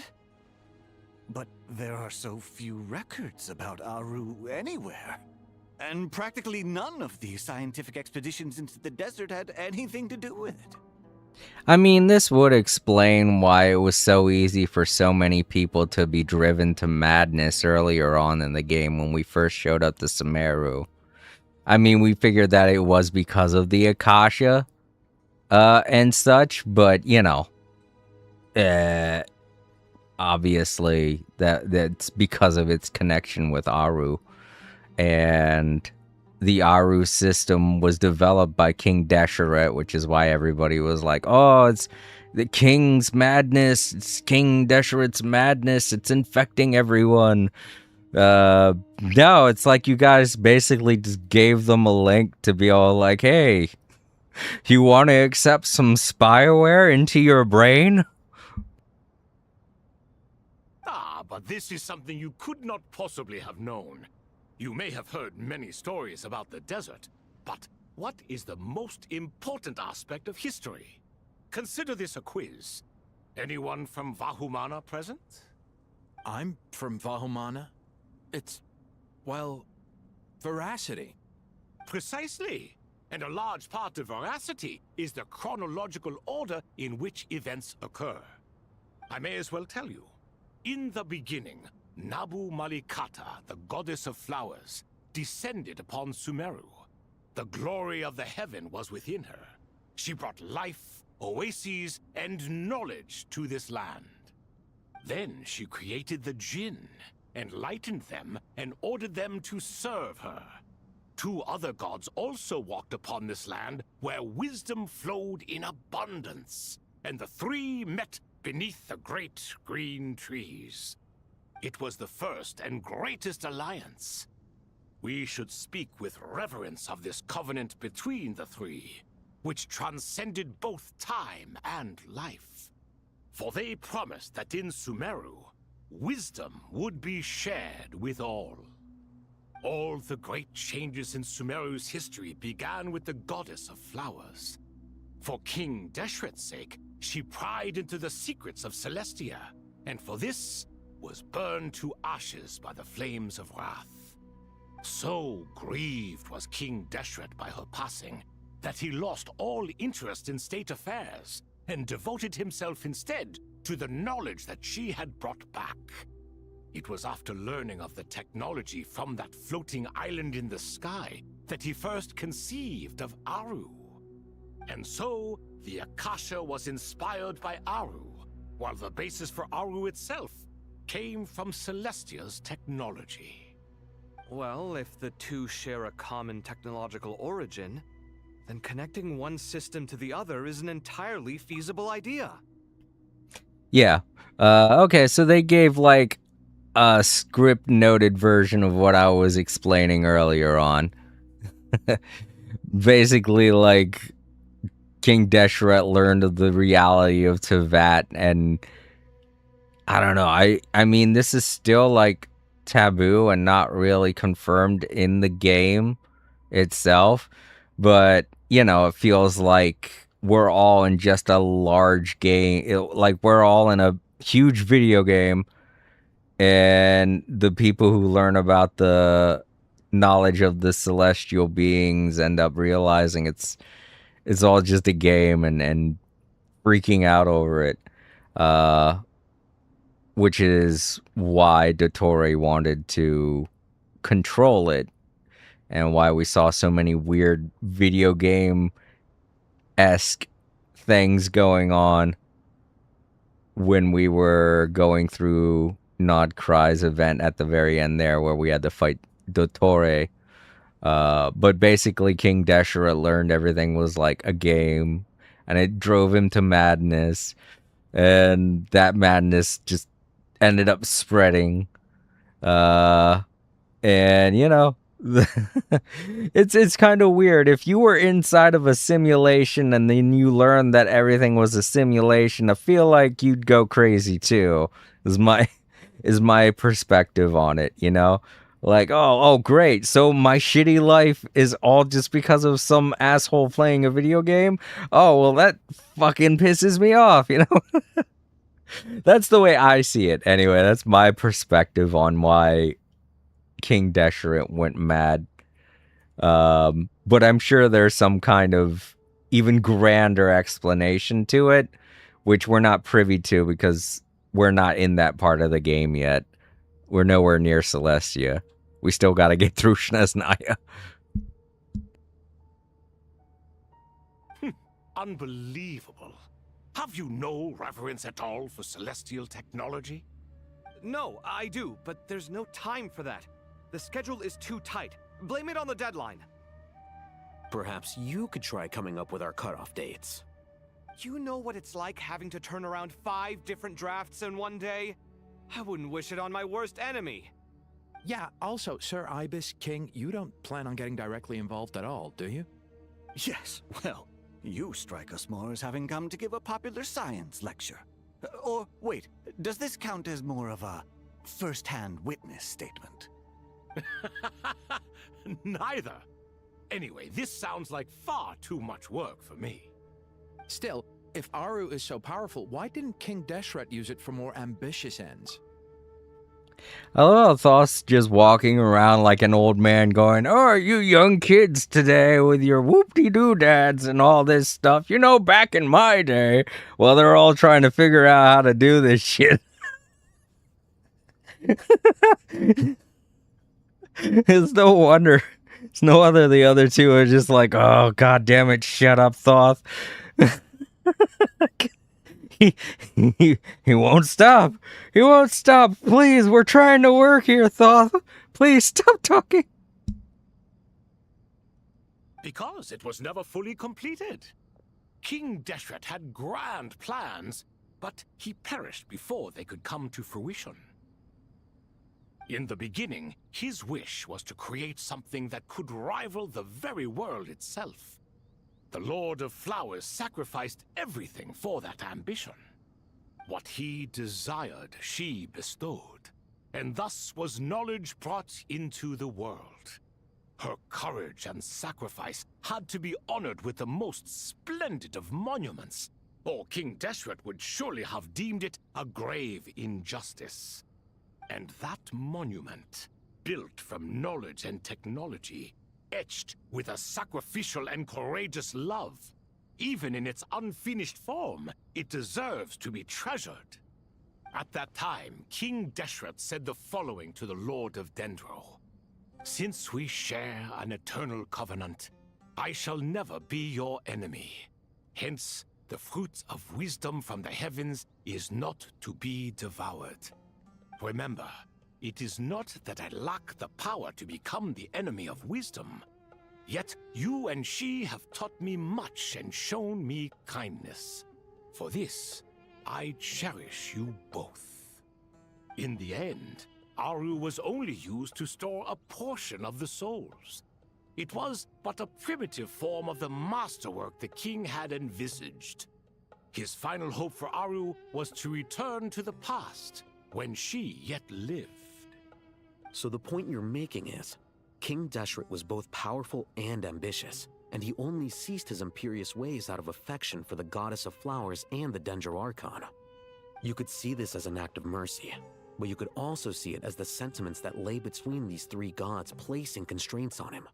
This was, after all, the foundation of the alliance between them. This explains why Aru was both a prison and a monument, and why the answer to the 3 questions was time. You have to be careful who you get involved with, or you invite all manner of misfortune. This is as true for gods as it is for humans. Love is the same. It is both a prison and a monument. All right, let us pause the story here for now. Seeing as you've been so diligent, I'll offer a little help. Who's in charge again? Is it you two? Ah, yes, me and him. Now then, close your eyes. Wisdom hides in the space between the tangible and the intangible. It is to convey the incommunicable through the simplest of mediums. By the power of King Deshret, I shall grant you a glimpse into the unseen secrets that lie at the threshold of existence.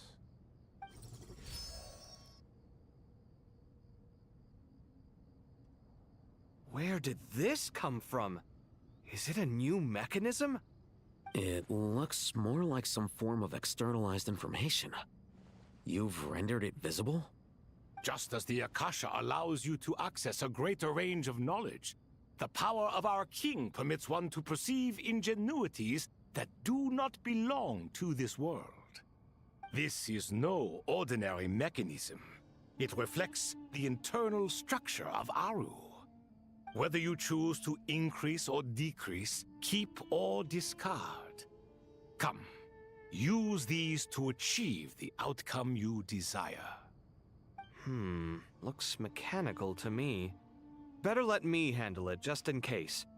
But wait, how do I get up there? Turn around. So that's where the elevator is.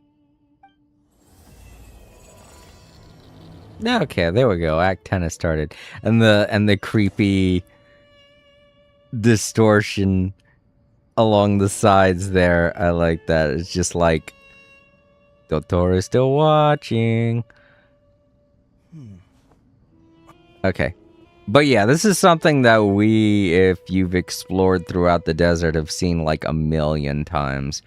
Especially if you've gone through Jet's story to its completion. But, ooh, no, wait. I kind of have to use the bathroom, so I gotta find a place to, you know what? Can I open up? I can. Alright. This will have to do. Where's my key? This will have to do. You all just have to sit here and watch Kave while I go on my break. I'll leave you all with some music and whatnot. I mean, you won't have to watch it, but, you know. I'll just end up having to hear that while I'm using the bathroom. Alrighty, everybody. Enjoy the music. I'll be back in about 15 to 30 minutes.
All creator said.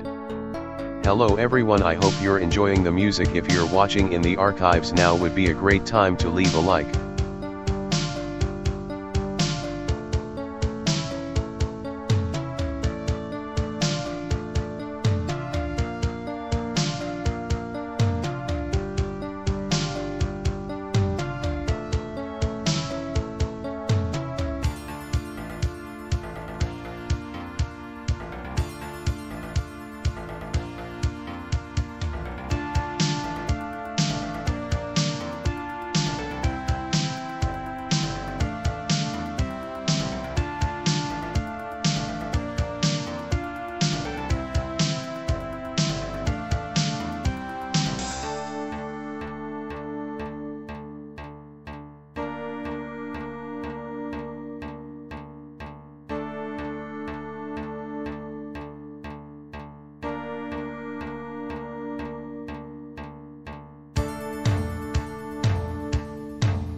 Alright, I'm back. Sorry that took so long. Hmm. Want to remind my future self. Do not buy the spicy queso Tostitos cheese dip. Where's my... It tastes meh. Not again.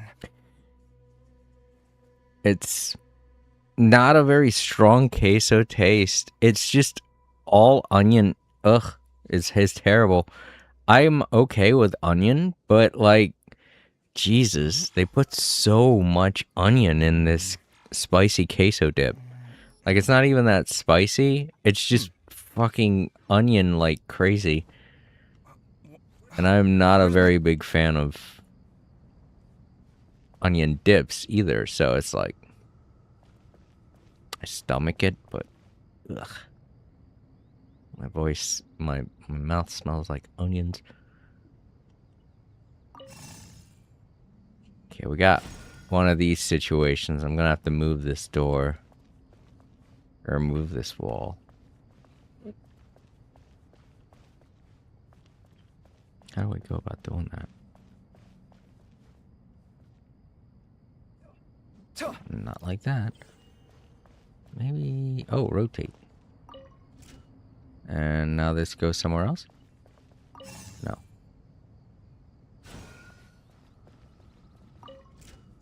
Oh, right. I think there's like a gem on the front. Yeah. It's kind of hard to tell because everything's the same color, so...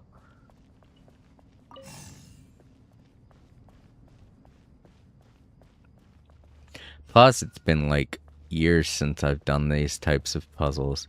These are basically the types of puzzles that you go through when you're doing Jet's challenge or Jet's story. Obelisks were used to record important information in the ancient desert civilization. Hey, Al-Haytham, there's some writing here I'll need you to decipher. I've sent it to your screen. Do you see it? Got it.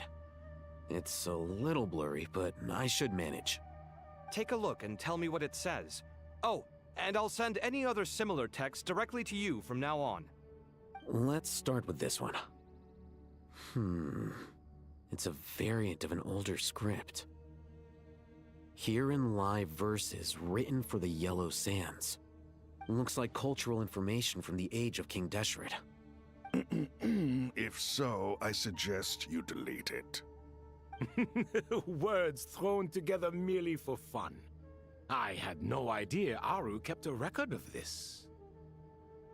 Well, as long as you're certain that this is strictly private information, that's fine. It is unimportant. All right, well, I guess I'll start now. Oh boy, we get the clear King Deshret's search history. I take it it's gotta go that way next. Oh no, it's going diagonal. And it's not gonna be able to go through there because of the wall, so I have to change some stuff around.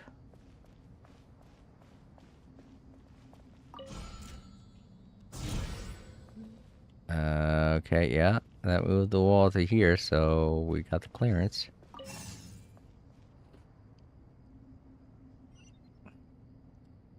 Okay, so now, I don't know, it's pretty far out there. Okay, I was about to say, I don't know if it'll go all the way over to it. But yeah, there we go. Okay, now we need to get it over to that one. Have the laser shoot that. There we go.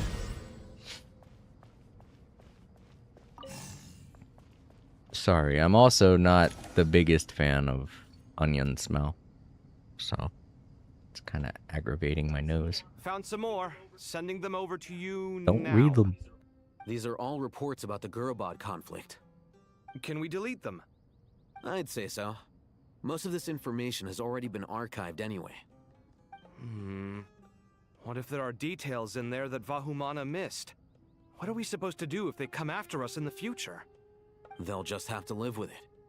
If we don't resolve these issues now, there won't even be an academia in the future, let alone a Vahumana Darshan. Yeah, you're right. Okay, done. There's some other similar monuments nearby.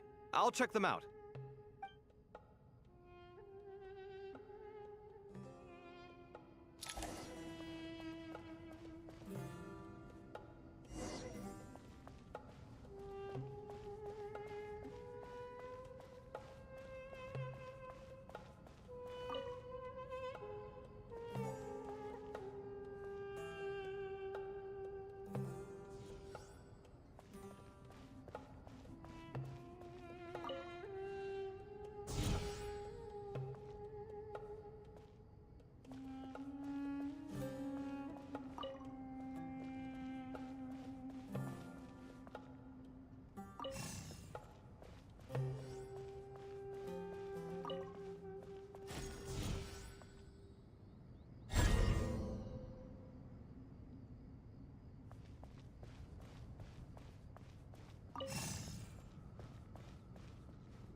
Another monument.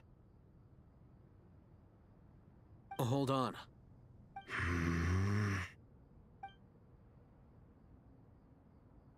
You're still reading it? How long is it? It records the development and governance of the Oasis civilization. Most of it concerns the Jinn, but it also contains records left by the artisans who built Aru. Is it important? Some of it. There was no way for me to read the whole thing in its entirety, so I had to rely on my intuition to pick the parts worth keeping. What about the artisans' records? What do they mention? They're speculations, mostly. For instance, they were wondering how to protect themselves if King Deshret decided to silence them after the construction of Aru was complete. Sounds like pure mythology to me. Surely that kind of thing didn't really happen. The records do emphasize that this was merely their conjecture based on various myths.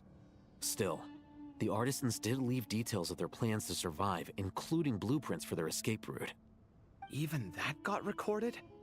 Okay, well, I'll make a copy of this first before I delete it. Is that truly necessary? You won't be needing those. No, the blueprints are important. I want to keep them as a memento.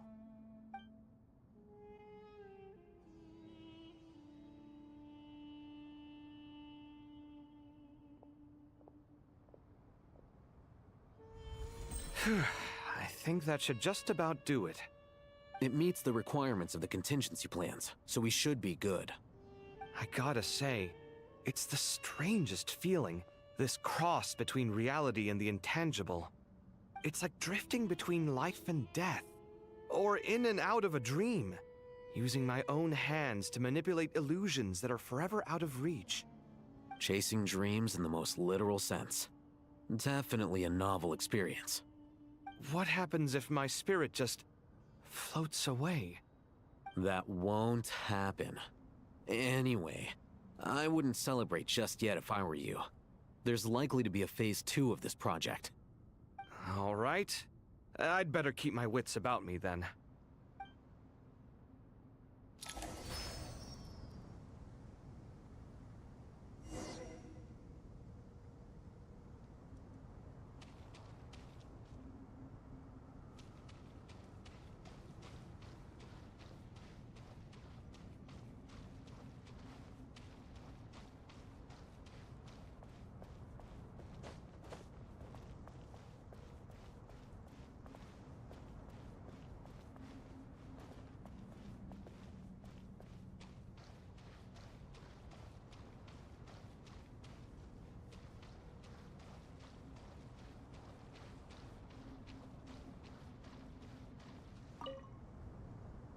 I expected that the outside world no longer respected the ancient gods, but even so, I do find the tone of these youngsters to be dreadfully impolite.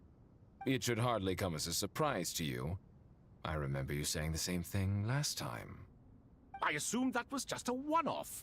I did not realize it was the norm. Don't you think that young lad's matter-of-fact tone sounds familiar? It bears a rather uncanny resemblance to you, Goatee. Surely a sign that he is a man of rare intelligence. The rest of them, though, much better. The blonde-haired one, for instance. So sincere. That's the kind of kid I can respect. Oh, really? Well, what about your disciple, Nefer? She's about the furthest from sincerity that a person can get. And now you hit the crux of the issue. Thoth is spouting lies again. He cares nothing for sincerity. He likes Nefer simply because her personality is just like his. Thus, in giving his approval to Nefer, Thoth is simply validating himself. The rest is but smoke and mirrors. You have some nerve saying that. There really is no helping you two. Shut up, chess rookie. What nonsense is this? How dare you tell me to shut up? How can you engage in such banal chitter-chatter at a time like this? Aru has been opened. The glory and splendor of a bygone age is about to sweep over the earth like a flood. And you're here squabbling like petulant children. All three of you are insufferable. King Deshret was merciful, indeed, giving you a chance to be released from prison. I say, you should have been locked up for good. Ah, but Bennu, look on the bright side. Had they not been released, we would not have been awoken. Oh, you've been here this whole time. You should be scolding them along with me. I miss Hermanubis. It's not a real reunion without him here. And now you're avoiding the topic and talking to yourself. Why King Deshret designed your personality like this, I will never understand. Isn't this simply proof that our king supports my free will? Oh, look at those two rust buckets. Suddenly, you two do not seem so bad after all. Here, here. If being stuck together for thousands of years fosters no friendship, I cannot say what would. Naturally. Hooray for forced friendships. Those are the best kind. Just kidding. I'm joking, of course.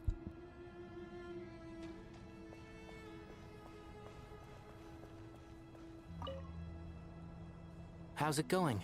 Are things progressing smoothly? Well enough, I suppose. You know how it is.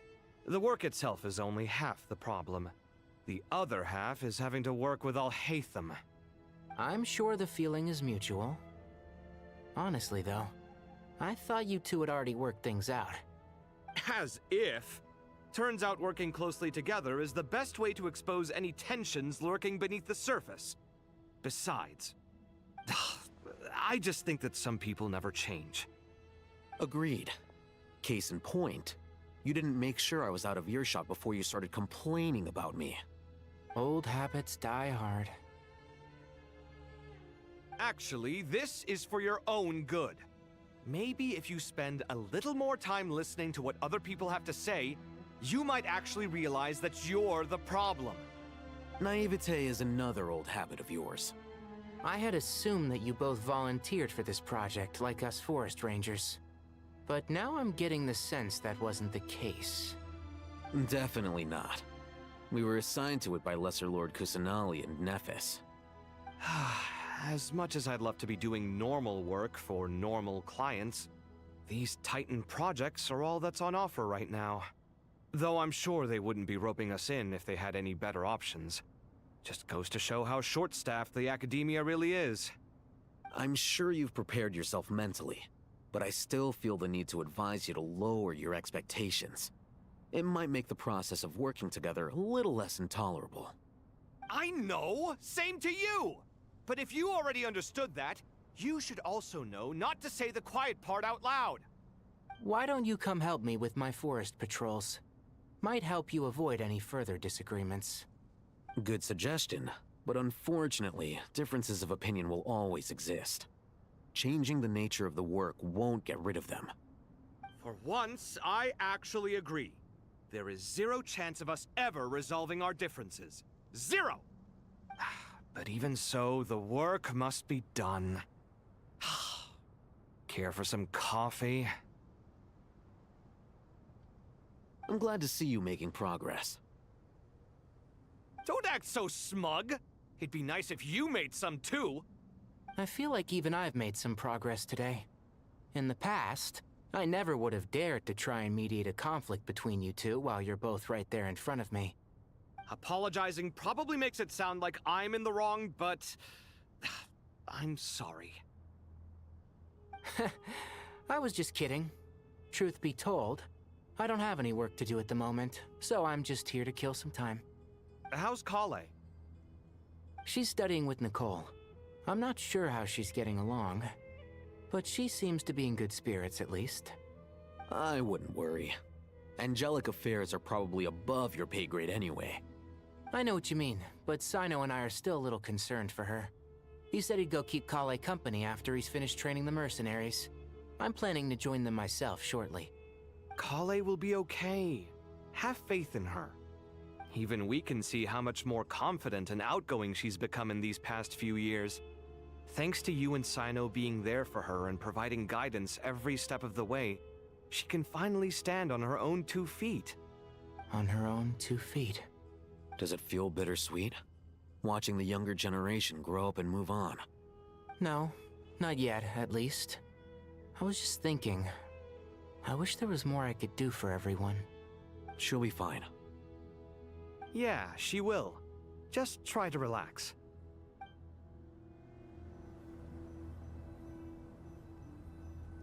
You know something I was just thinking about during that very lengthy conversation? Is that they have been mentioning a lot about the old gods and such. And there's been absolutely no mention of Greater Lord Rukkhadevata. And it kind of reminded me that she's been completely wiped from this game as part of the main quest line. You know what? I don't want to really spoil that, but yeah, now literally Lesser Lord Kusanali has completely replaced her. Even in like the old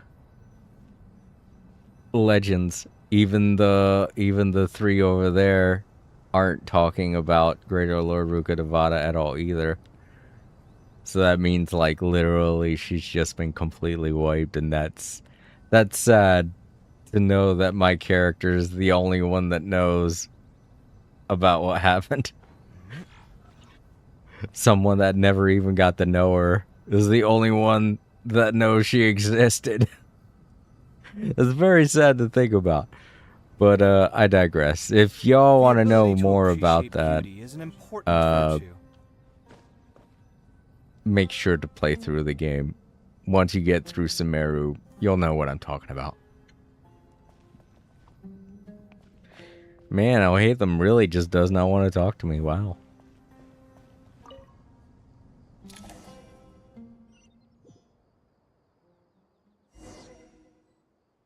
Oh, okay. Now it's my turn. I guess I'm doing stuff now.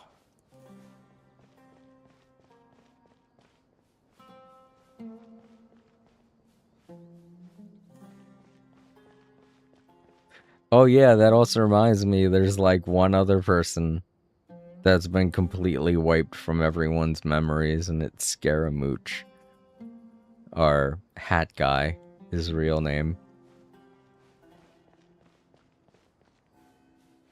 But in that case, Nahida, Hat Guy, and me all remember him, so... And I mean, we're not going to be telling anyone, obviously. It would just freak them out, like, what? There are people that used to exist, but just don't exist anymore? What? That's just like another thing to where it's like, makes you think this whole thing is... I mean, obviously it's a game. I'm playing it as a video game, but the fact that this game is like a fourth wall breaking game is just all the more creepy.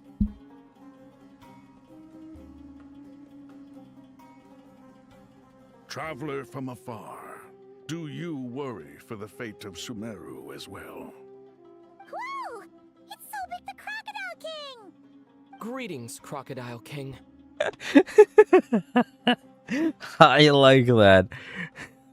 We're all just like, I don't know, throughout this whole part of the act, everything we've seen so far, me and Paimon have just been there like, yep, we're here too. And now like an actual interesting thing is happening to us. And we're like, ooh, crocodile guy. It's like, were you following at all with what happened? Nope, we're just here to beat up the bad guys for you if they show up. Please be at ease. I'm just here to chat with you about Lesser Lord Kusanali. Sounds like you really care about her. Yes, although to be exact, it is a mixture of both concern and curiosity that I feel. Speaking of Nahida, Paimon was wondering how she's doing. Wait a moment.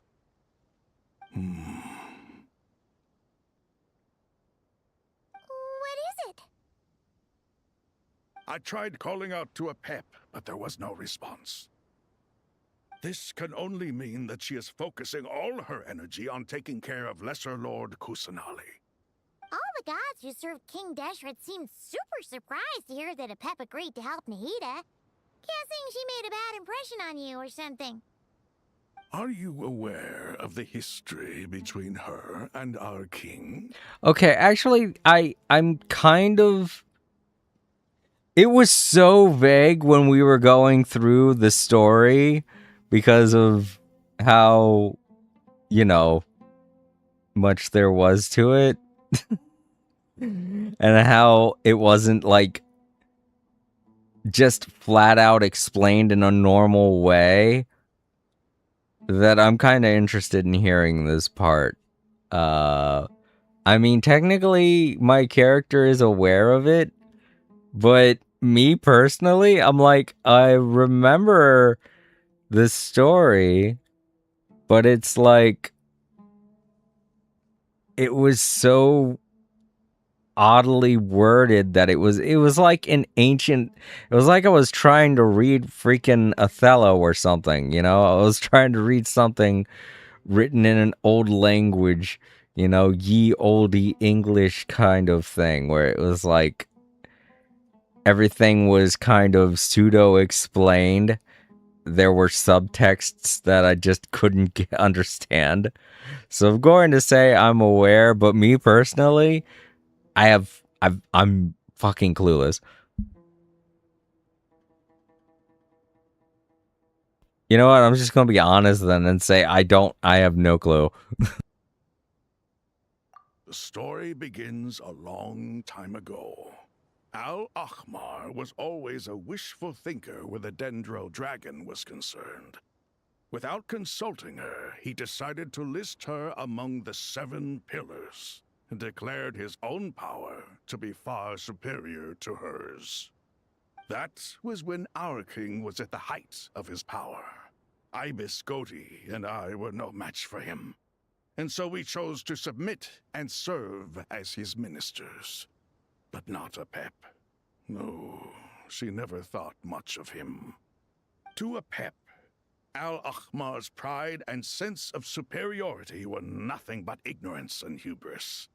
In fact, they fought numerous times, but usually the battle ended in a draw. In the end, King Deshret coveted the power of Celestia, only to end up corrupted by knowledge. His final act was to trick the dragon into swallowing him whole, leaving her to bear the torment of his sins. The Dendro dragon stands for the glory of a bygone era. She hated Al-Ahmar and what he represented. All the gods, all the power they wielded. And so, her willingness to help the Dendro Archon through this crisis comes as a great surprise indeed. It makes one wonder whether, perhaps, the Dendro Archon assisted her in the past. Yep, Nahida did her a huge favor.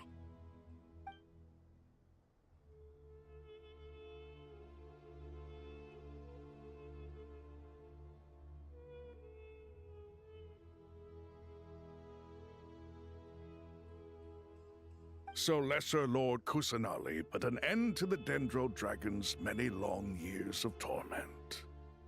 As much as she loathes the Seven, Apep knows kindness when she sees it. No wonder she was willing to make an exception. Yeah, that's the sense we got from dealing with her too. She is not incapable of coexisting with other living things. Rather, she actively chooses to avoid coexistence. And this despite the fact that she symbolizes life itself. How ironic. All of this being said, I wouldn't expect too much from her if I were you. Nothing will change her hatred towards humanity and gods. We'll keep that in mind. Anyway, how much longer do you think Nahida needs to stay with the Pep?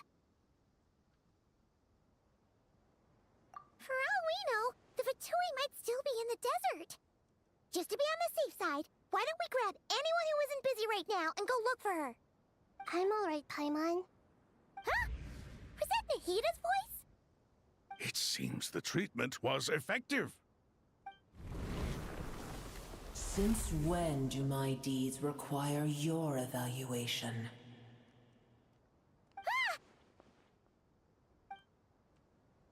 Here will do just fine. I had no intention of taking you any further. One ought not expect greater generosity than they have earned. You always hide your kindness away like an oasis within a sandstorm. Only those who make it through the swirling winds can know just how beautiful that oasis is, and how much hope it brings. You dare appraise my being? No, I'm expressing my gratitude. I want to thank you for sharing your precious life force with me.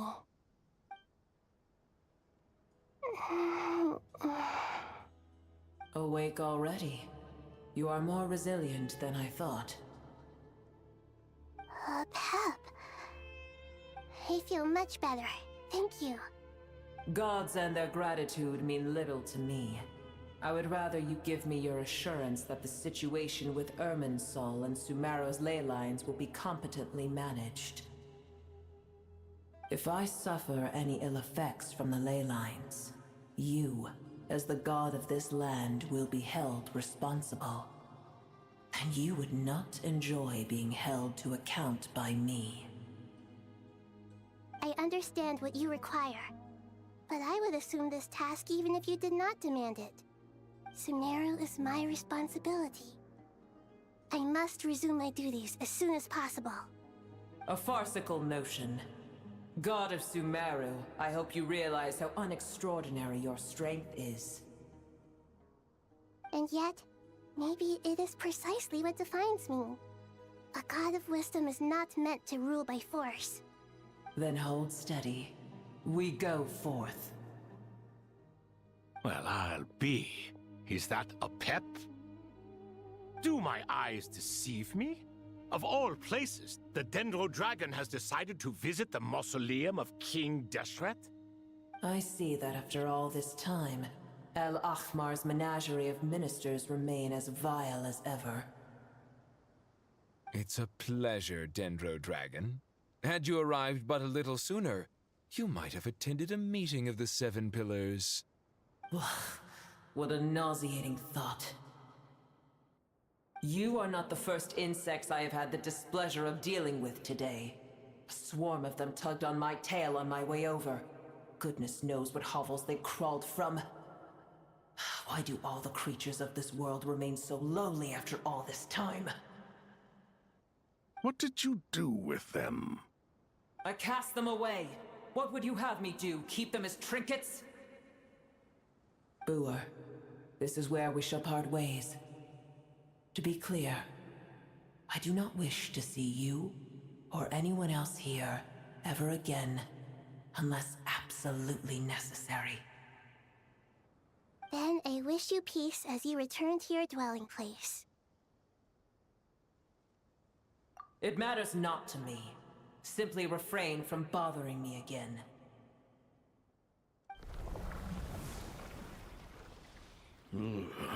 A force to be reckoned with. At times like this, I feel glad that she has no interest in any of this. Hold on, just hold on, okay? We're almost there. Yay! Even they get a voice. Everybody's getting voice actors now. Oh god, are all the R&R going to get voices too? Oh no! We made it. Huh? Wait, that voice. It's...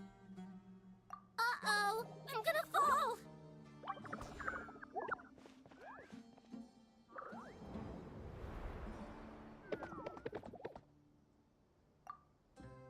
Okay, so I don't really need to explain the Aranara or Siraj to any of you who've been watching my stream for a long time.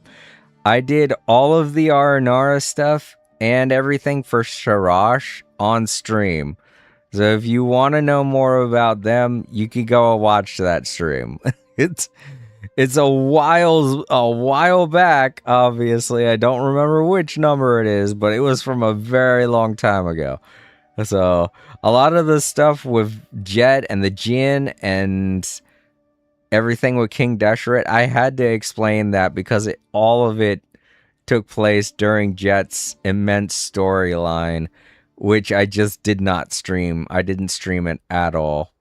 Because, well, when I first started it, I thought it was going to be a simple side quest that wouldn't take long and it wasn't going to be all that in-depth, but it turned out to be one of the longest side quests in the game. But yeah, these guys, I don't need to explain them, alright? If you want to see it, just go watch the old stream.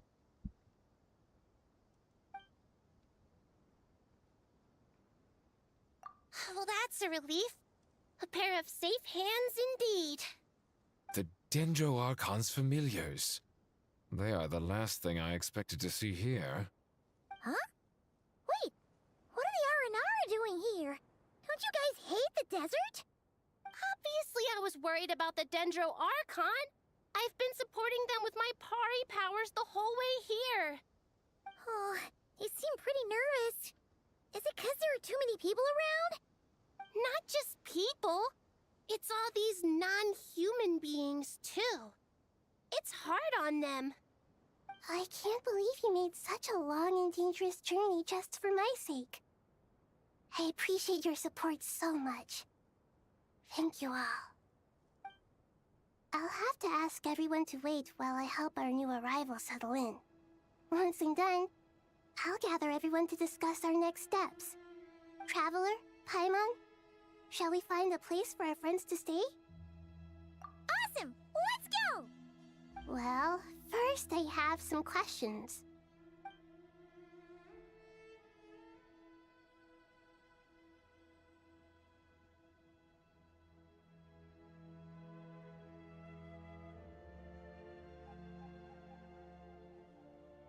Okay, I think that covers everything. Thank you. We can get going now.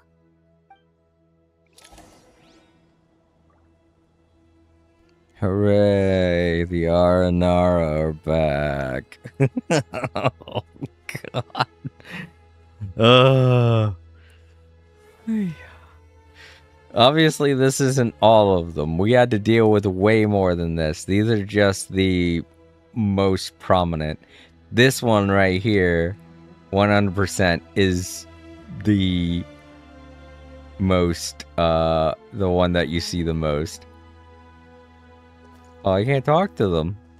Oh, well. But Siraj, like, everybody should know her. She was a fun little item that we had to use to get around. Wait, can I open up the map? Yeah, I can. To get around... Where was it? Oh yeah, this area up here. Like this whole area up here. We had to use Sarash to get around and do stuff.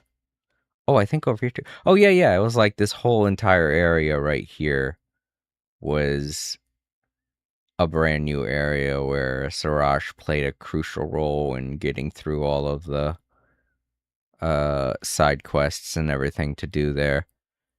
It's a little upsetting because like they introduced two completely whole new areas here, this whole area, and down here, this whole area.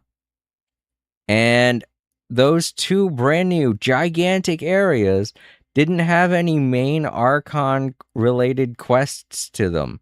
Everything that you did in those areas was all side quest stuff, not voice acted, not like cinematic or anything like that. Just like every other side quest. And it was two entirely gigantic areas. It's not that there weren't any main events going on in Sumeru. It's just all of the main events took place around here in the rainforest. And then a couple of them took place down here, but not even like in this huge area here. A lot of them took place around here. Jet's quest line took place all around here and up here. And then the second part of her quest line took place all along here. And then that was it for Jet's quest lines.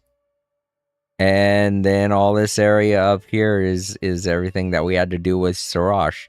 And all of that was side quests. So the desert really had a lot to be desired, you know, in this game. Because so much of the main Archon quests just took place right around here in the rainforest. It felt kind of, I don't know, it kind of felt like wasted potential. I'm glad they're doing stuff in the desert now, but even then we're only like doing stuff like right around in here.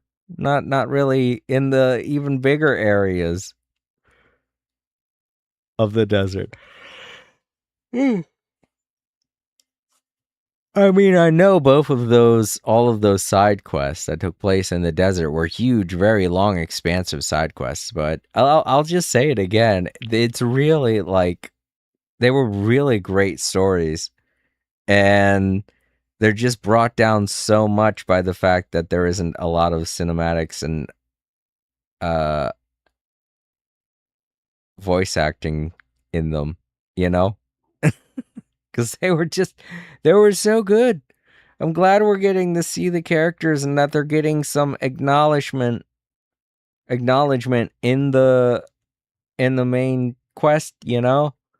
But at the same time, it's like, man, if they'd have given this much attention when we were actually going through those stories, it would have been something great. But whatever, I get it.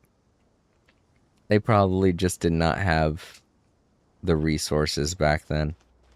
But yeah, Arnaras. Hey, come on, let's go in here where it's nice and shady. I'm sure all of you will be happy, right? Yeah. You'll all be happy to get in here with the shade.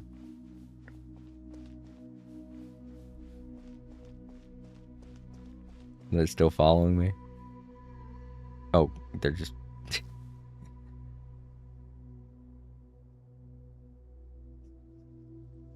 From what I understand it, what Sarash is, I forget what she said she was, I think it began with a P, is like a more advanced version of the Aranara. And when you talk to them, it makes sense.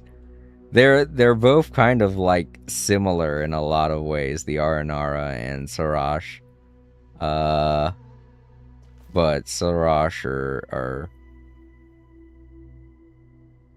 I don't want to insult the Aranara, but the Aranara are just They're like the Smurfs, basically. They're not Instead of confining they're themselves. not like the most technologically advanced. When Sarash and her kind are more like the Snorks, where they're more modern and futuristic, I guess you could say. There's like kind of a class basis between the two species.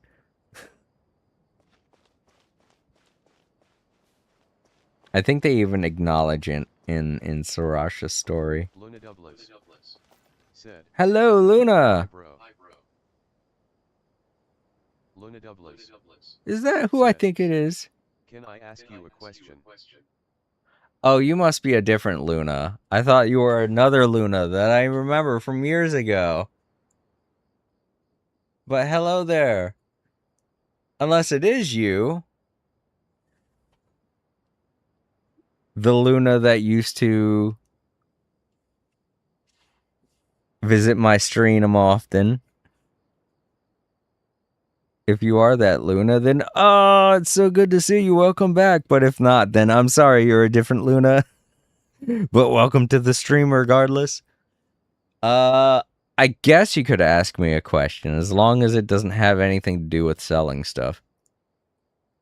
Luna Douglas said, one thing I want to say, I am also a professional artist and I can create D&D models and many other things. Would you like to see my work?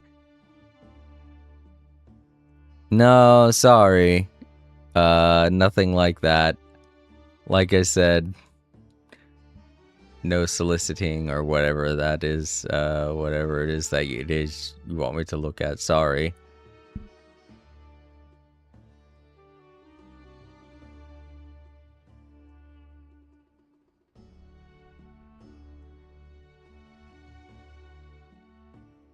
Okay, it looks like the Aranara aren't getting voice acted. That's a shame.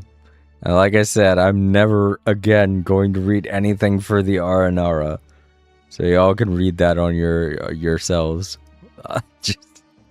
I'm so tired of the Aranara. Luna Douglas said, like outro intro banner PFP. No, I'm not interested in that okay, that's it.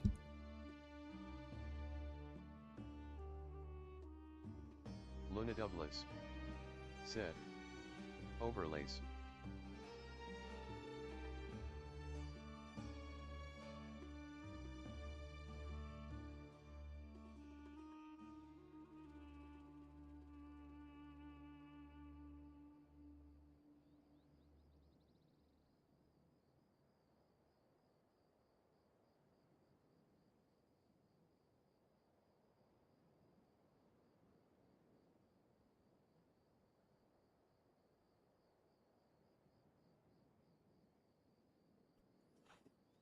I said very clearly.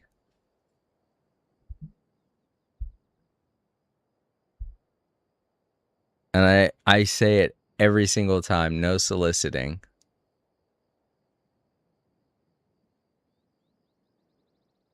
In my stream.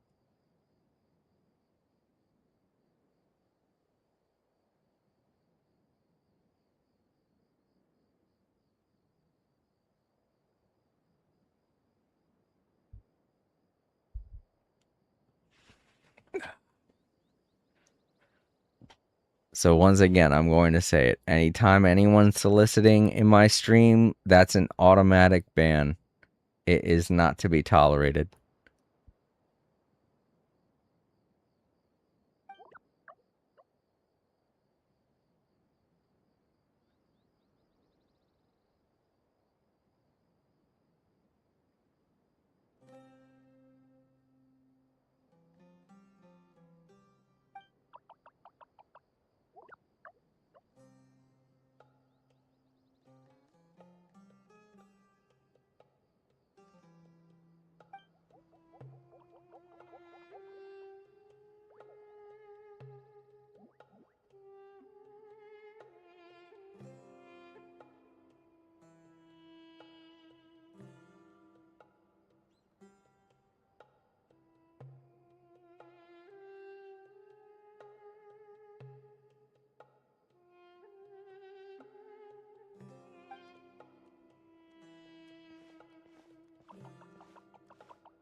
It's only us.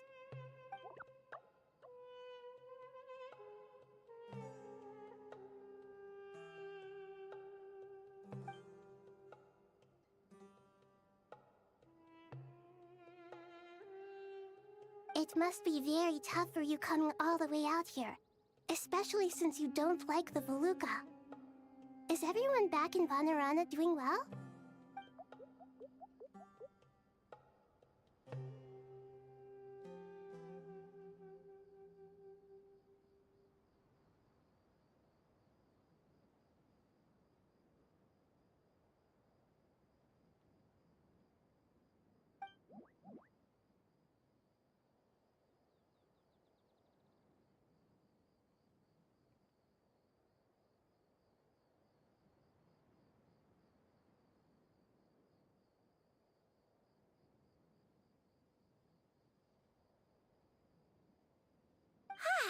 Everyone's here.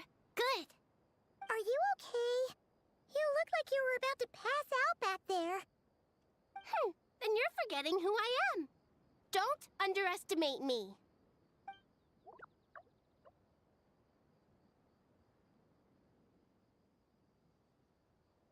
Red Oh, excuse me! Are you comparing me to Paimon?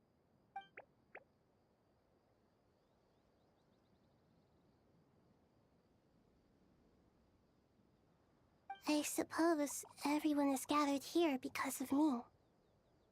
As we can see, the situation is critical, and everyone is very busy with their various tasks, so...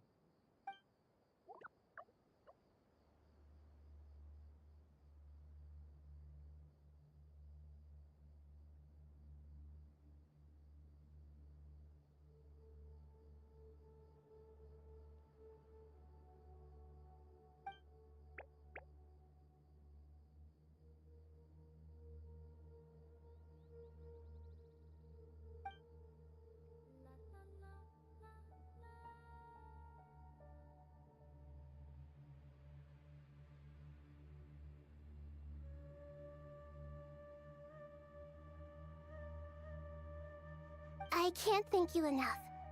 Right now, we're focused on restructuring Aru, processing excess information, and helping restore everyone's confidence. I'm sure you'll find it all very straightforward. I can help too! Just let me know where I'm needed.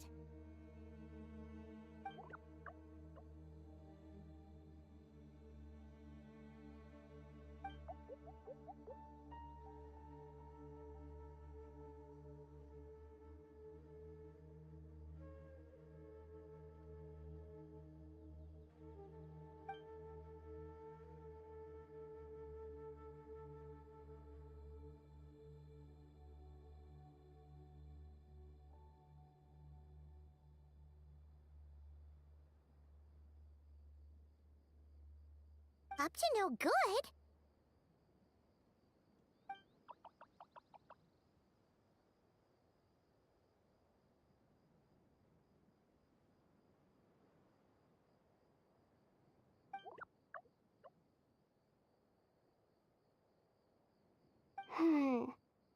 That definitely sounds suspicious. Traveler, Paimon, I have other work to attend to here that needs to take priority. Could I trouble you to investigate the situation Arabalika spoke of? No problem. Leave it to us! Thank you. I'm counting on you.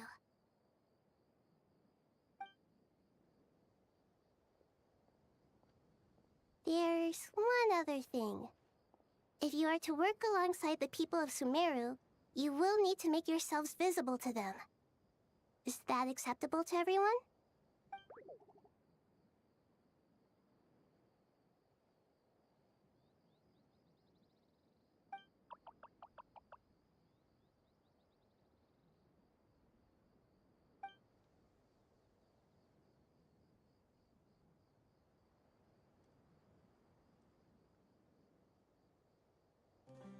There's nothing to fear. No one here will hurt you. But if you do feel afraid, don't worry. Just call my name and I'll be there.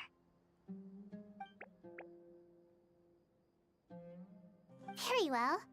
Now, I shall bestow a small blessing upon you all. Whenever people see you and interact with you, from the moment their gaze meets yours, they will experience the most beautiful of dreams.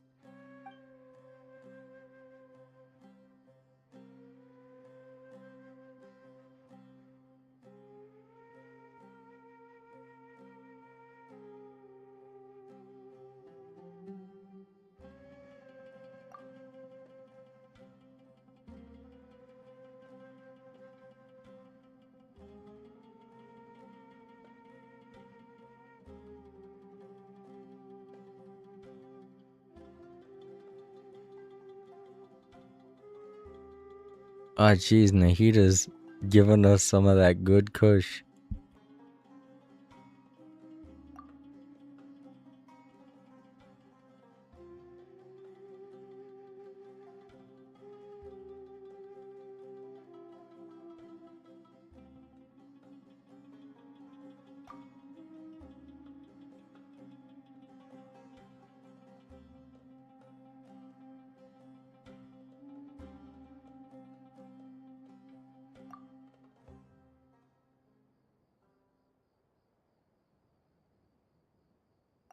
Do not fear. We will face it together. This too shall pass.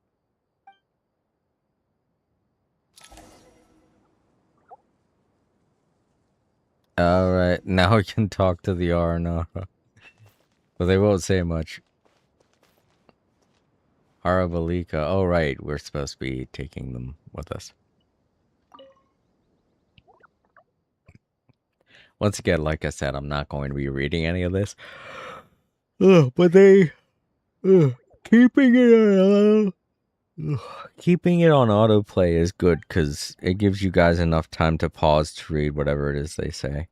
I do like how well they've modified autoplay. It used to be way faster, like it would advance as it would advance as soon as the sentence ended or the paragraph ended. And that wasn't enough time at all. So I'd constantly have to keep having it to where I would have to hit the X button, and it was very annoying, but you know. And to anyone wondering, like I said, the Aranara are like the Smurfs. They are afraid of humans. They don't want to talk to humans because of human greed. And, you know, all the same reasons why Smurfs don't interact with humans. So if you know anything about the Smurfs, you kind of get the gist of what the Aranara are about. They kind of use a different language from people, and they have ridiculous names. It's kind of the main reason why I gave up on reading anything in this game. The Aranara quest line was so long and so tedious, and their weird-ass language made it so difficult for me to get through just one stanza of what it is they were saying. I was like, fuck it, I'm done. All these fucking stupid-ass names, I can't keep track of all of them. And can't keep track of all these stupid names and the different versions of words that they have in English that they aren't saying in English. I was like, fuck it, screw it. It's like I'm reading a whole nother language when trying to talk with the Aranara. I'm not doing it. It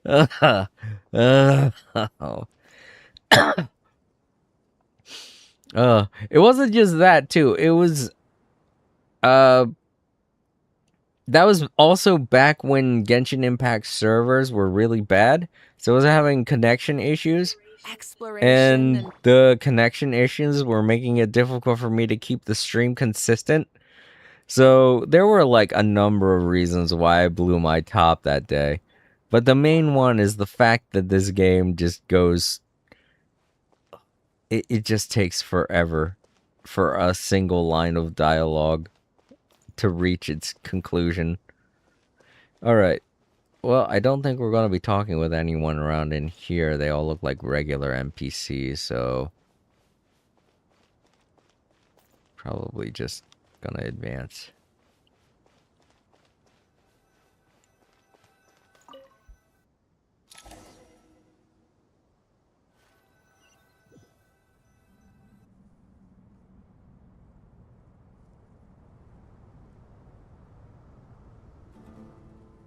Ah, everyone's here. Wonderful. Dendro-Archon, you're back. Are you recovering all right? You mustn't push yourself too hard. I'm doing very well. Thank you for your concern.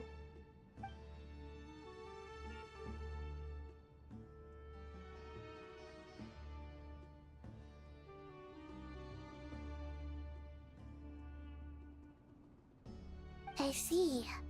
Using the power of Aru to reboot the Akasha and gain access to Irminsul. It's a sound plan, although... I regret to be the bearer of bad news, but with the state that Irminsul is currently in, it's impossible to access via traditional means. Even the Akasha won't change that. Alas, we had feared this may be the case. And what about non-traditional means? Non-traditional means? Are you saying... Desperate times call for new measures.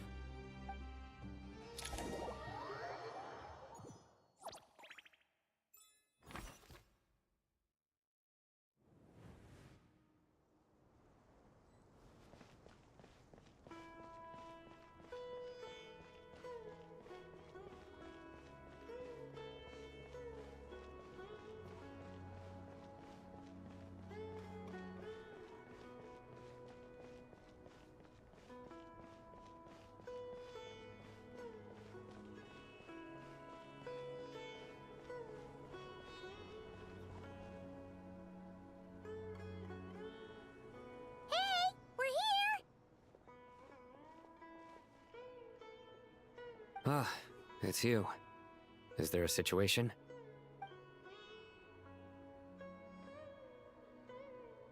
The Aranara have good intuition when it comes to people. In other words, there may well be a traitor among us. Given everything that's going on, I'd be more surprised if there wasn't.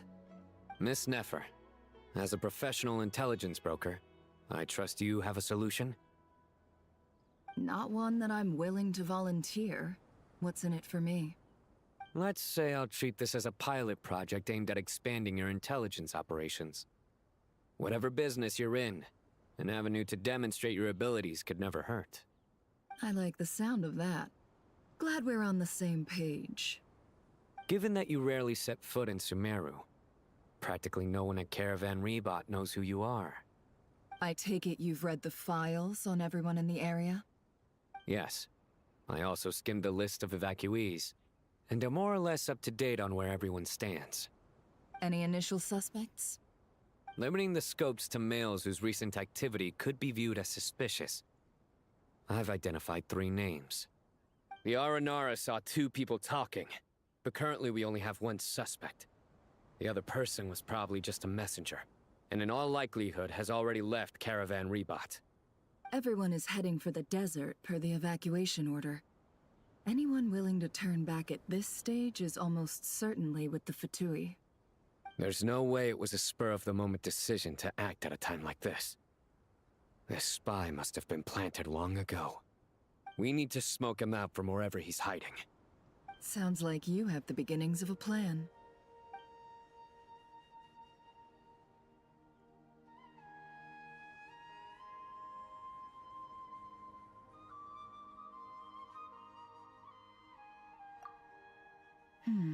I see. Your suspicions are well-founded. I'd be watching him too if I were you. So far, we still lack solid evidence that he's been bribed. He hasn't made any recent purchases that would indicate he came into some cash. Then let's get closer to him to confirm before we make our move. I can handle it. I'm not based in Sumeru, so barely anyone at Caravan Rebot knows who I am.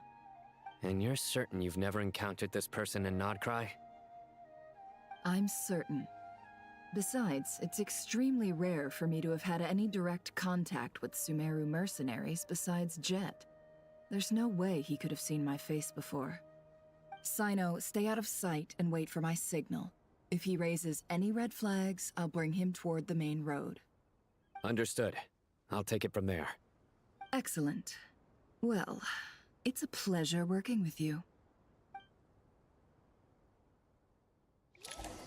Oh, okay. Now we're Nefer. This way.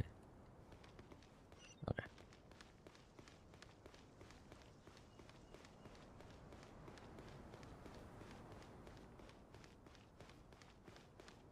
I still don't get the thing with the 3 moons, but I'm sure I'll get used to it when I play as her.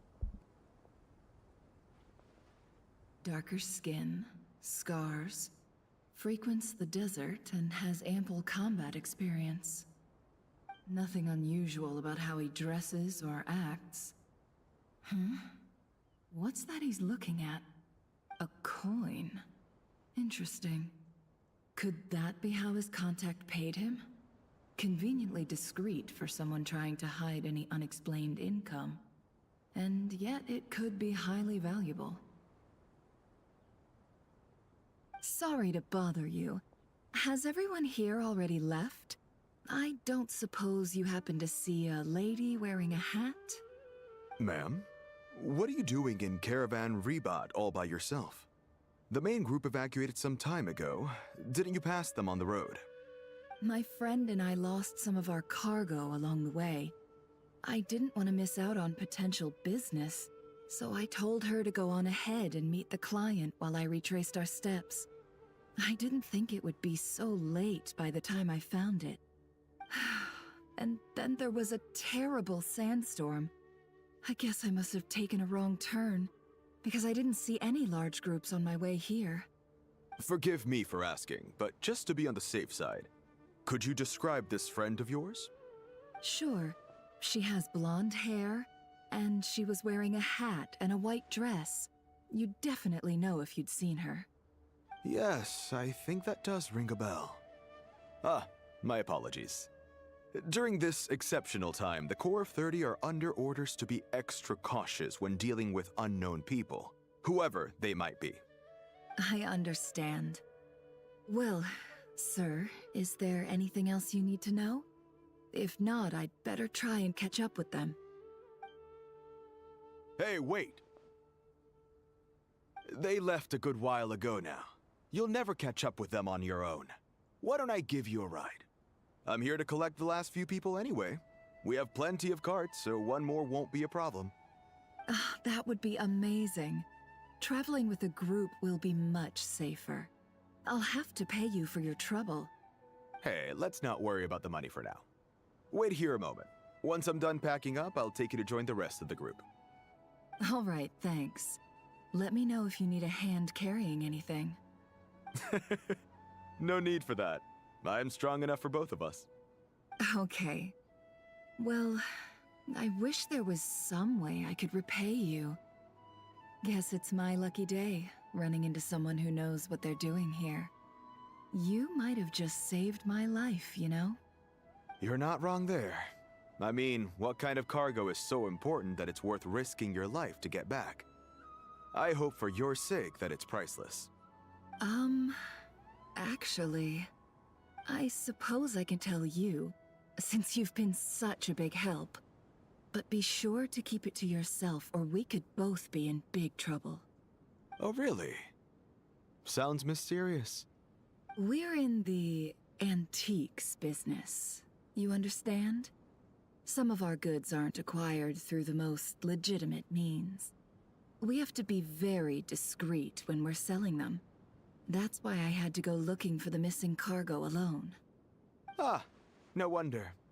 Well, ma'am, in that case, it turns out that maybe there is something you could do for me. I'm all ears.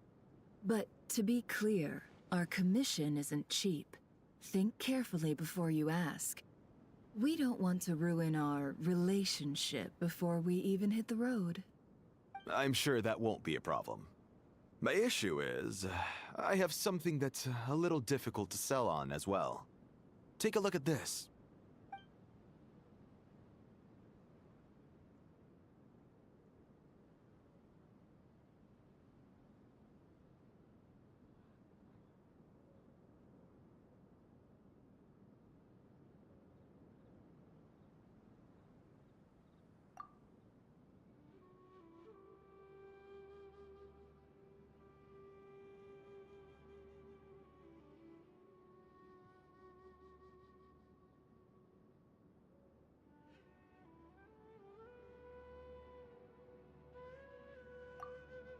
Pure gold. That's quite something. How'd you come across it? Dig it out of some ancient tomb? If you look hard enough, there are many treasures to be found in the mausoleum of King Deshret. It has no distinct Snezhnayan markings. That'll be why he's going with that story. And he clearly doesn't want to arouse suspicion, so he's on the lookout for an opportunity to make a quiet trade. Surely you have an existing business partner. Won't they take it off your hands? I hope I won't be attracting the wrath of my competitors by helping you sell this. The shop I used to work with is having cash flow issues at the moment after losing some money. I'm under enough pressure as it is without having to deal with them. On the off chance anything went wrong, I'd never get my money back. I understand.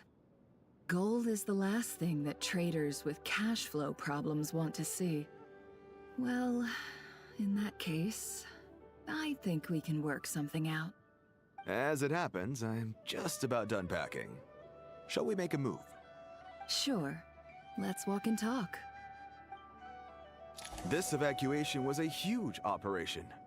They needed a few people to stay behind and tie up loose ends. And I ended up being one of them.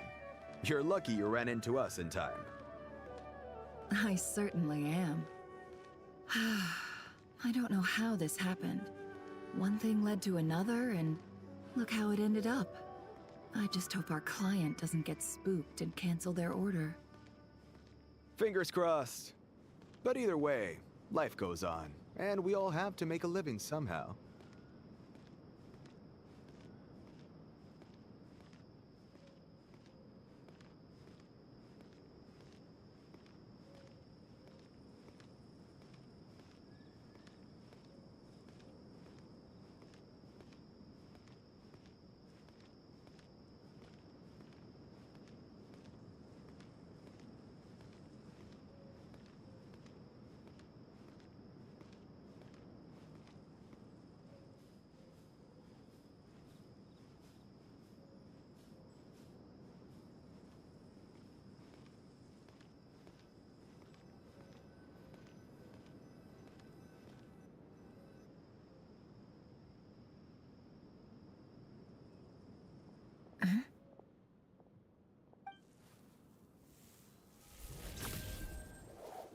Hands where I can see them. General Mahamatra! No, wait! What are you doing?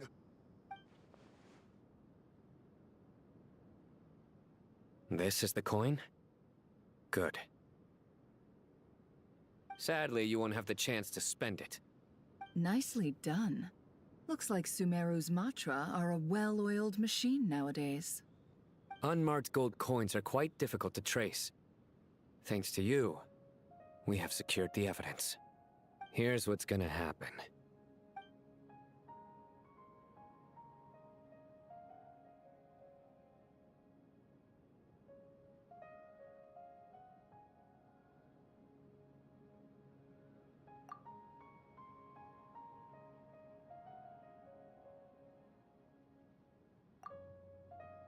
Southeast from here, leeward side of the hill. That's where he's meeting his contact. Great work. Candace tells me your interrogation skills are highly effective. Hers are quickly catching up. She's improved a lot in recent years. Looks like it's over to you for the next step. Because I'm quickest on my feet? Because you know how to trail a target. Plus, it'll be easier to monitor their activity from the air. Fine. I'll be quick. One more thing. The Traveler just brought a message from the Dendro Archon. Once you're done with this, we're to meet up at the mausoleum of King Deshret. Got it. Will do. Are you sure you'll be okay on your own? Gee, I don't know. Maybe you should come with me. Okay. Then Paimon's coming with you.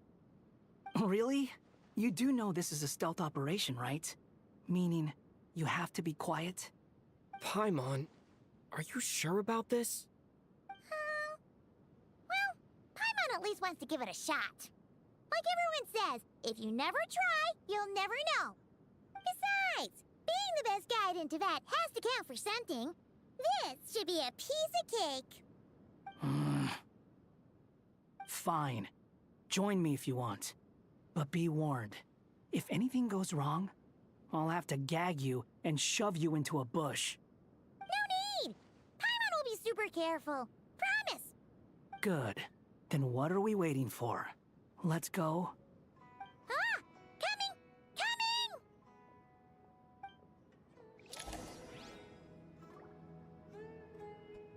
Oh boy. Paimon's hanging out with a different traveler this time.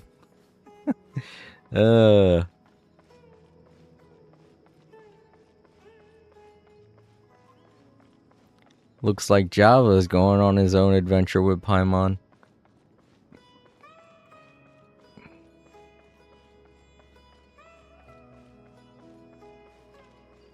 I forget how to...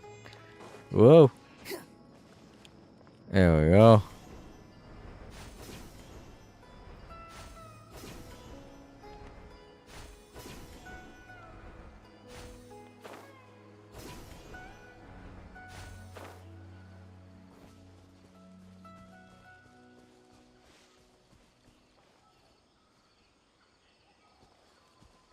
Stealth time, Paimon.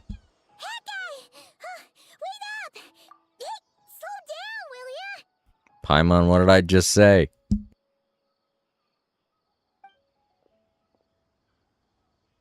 We're here. Now we wait. Okay, yeah, cool. Cool. What's on your mind, Paimon? Huh? Nothing? I thought all you cared about besides being a guide was food and sleep. Why the sudden urge to go on a dangerous mission? What's that supposed to mean? Paimon's been on plenty of dangerous missions before. But never on your own. You hardly ever leave the Traveler's side. Just saying. I'm kind of at loose ends right now. So if you did want to share, I suppose I'd have to listen. If not, suit yourself. Makes no difference to me. Hat guy? Do you think Paimon is useless? What? Where's that coming from? When we were in Notcry, Paimon suddenly realized something. Even though Paimon's with the Traveler every single day, whenever we face real danger, she can't do anything to help. Paimon doesn't get like this very often. She just got really scared when the Traveler got kidnapped that time. What if he never came back? What would Paimon do then? And the more Paimon thought about it, the more useless she felt. But Paimon doesn't want to be a burden. Paimon wants to be a friend who's actually useful. Does that make any sense? You know, that feeling of just being completely useless and... Oh. Paimon probably sounds so ridiculous right now. You asked the right person. Boy, do I know that feeling. Oh, hat guy. I'm not gonna try and encourage you. What I will say is this. When you start doubting yourself, you have two choices. Give up or change. You have to make the decision to move forward. Otherwise, no amount of consultation from other people is gonna help you. So ask yourself, what do you want? To get stronger? To learn more? Whatever it is, go do it. You won't have any regrets if you can at least say that you tried. Oh. Alright. Something's not right. Shouldn't they be here by now? Paimon, is it just me? Or is it a little too quiet around here? Should Paimon take a look? We'll give it another hour. If nothing happens, we head back. Okay.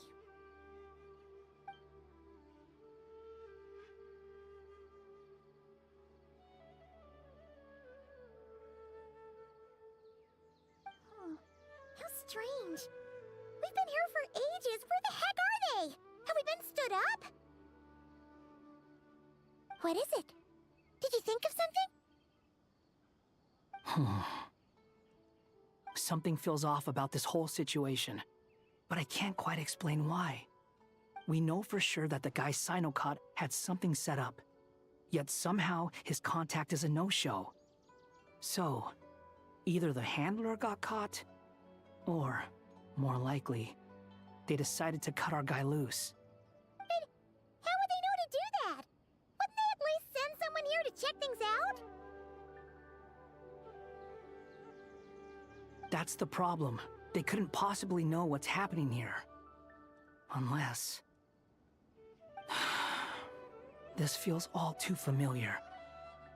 Come on, let's head back.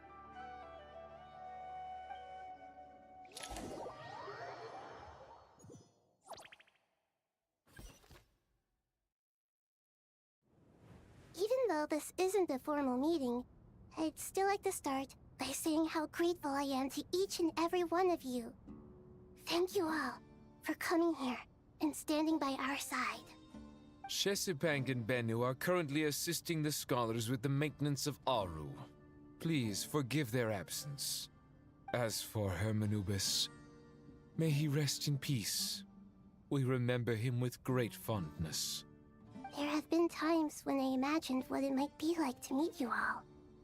Now that it's really happening, I feel quite emotional.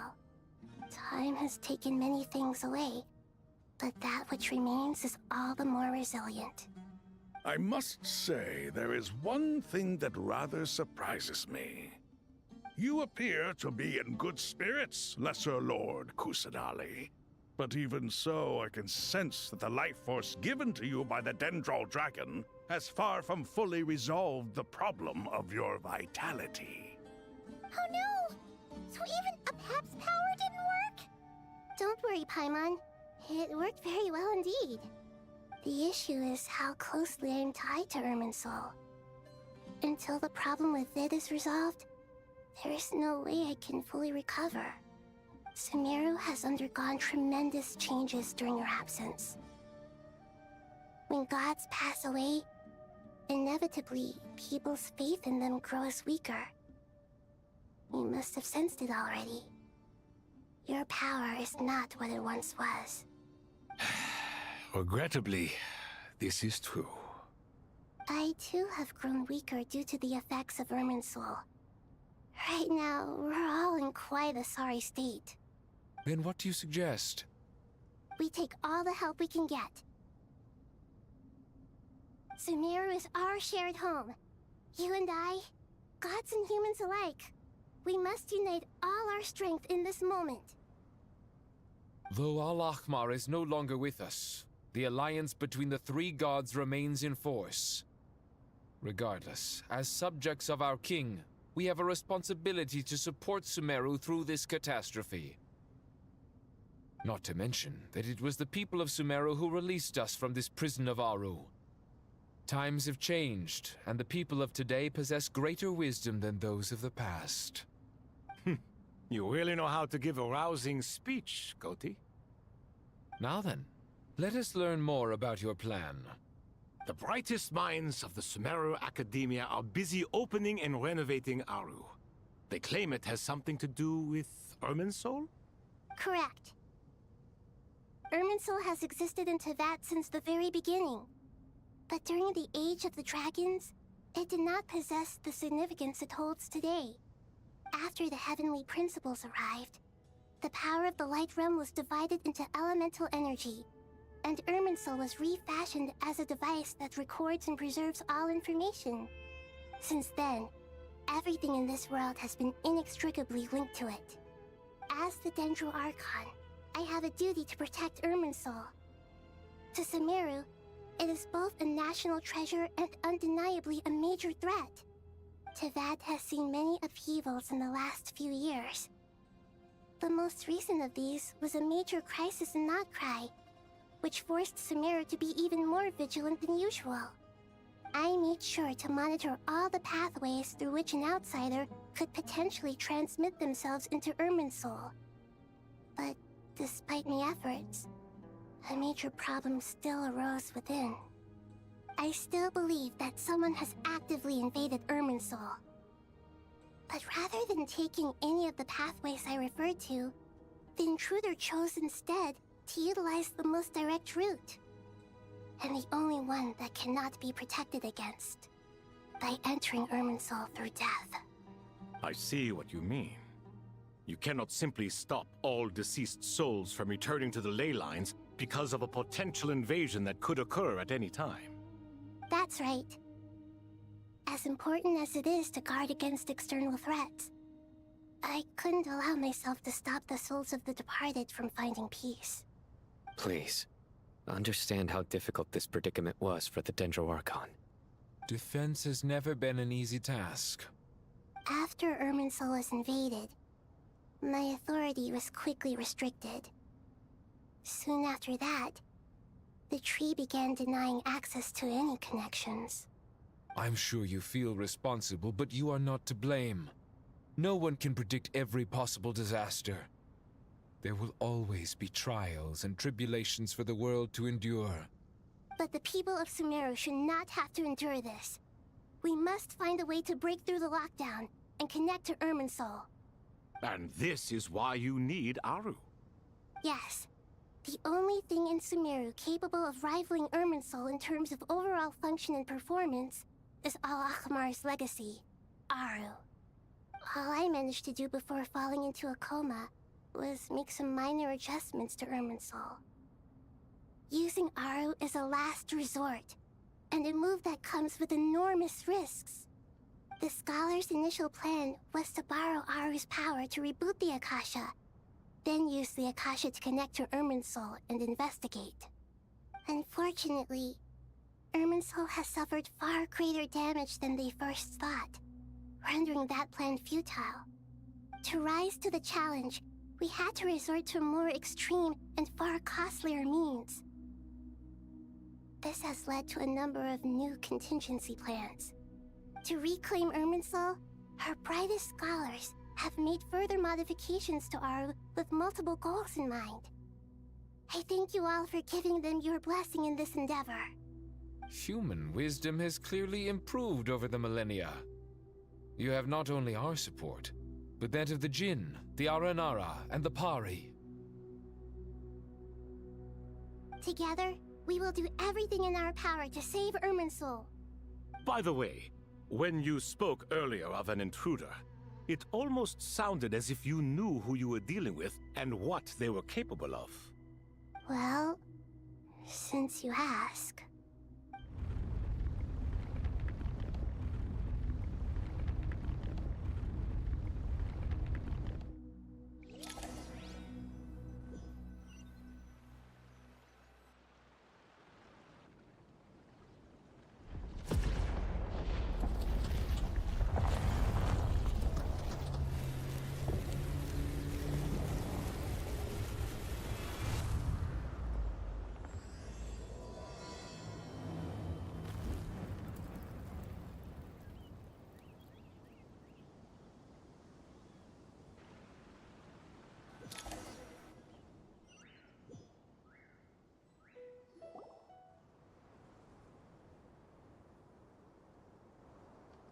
Master Tainari! What is that? Is this Irminsul? How did this happen? What's going on inside? Luckily, we managed to evacuate everyone. What in the world was that? That was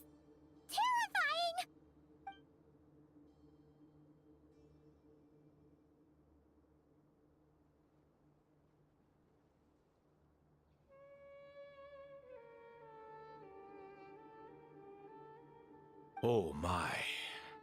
I understand now, Dendro Archon. You make yourself quite clear indeed. Not once over the millennia has Irminsul been so terribly afflicted as this. Please continue, Dendro Archon. Irminsul's root system is what comprises the ley lines. In the past, it has always been hidden away, going unseen by the general populace. But now, an evil intruder is making it reveal itself. It has become a tree of unbridled greed. A clear sign that a deranged experiment has advanced to a new stage. Blasphemy. From where I stand, an experiment in the name of blasphemy sounds rather improper. But, if we are to honor Dottores' will, this is what we must do. The birth of this tree proves to me beyond doubt that this incident is connected to him. But to explain the situation in full, there is someone I need to tell you about.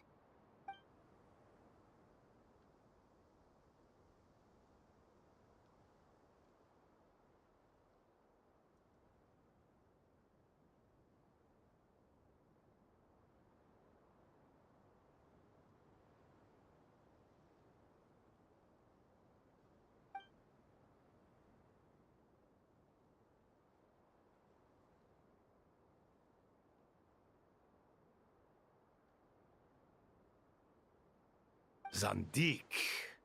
So it was him. I saw him in the desert once. A man of supreme arrogance. So this is where it has taken him. But didn't Dottore die and not cry? How is he still able to do all this? He must still have loyal followers amongst the Fatui. Even so, I'm still unclear as to how he has been able to wield such a profound influence over Irminsul. I can confirm that Fatui forces have arrived in Sumeru City. Furthermore, Irminsul seems to be undergoing some kind of mutation. Evil branches are beginning to grow. Things that do not belong to this world are slowly but surely materializing. Sorry, I couldn't think of any other word to describe it. They don't seem to be fully formed physical entities yet, after all, but they are gradually becoming real. A baleful tree climbing up into the heavens.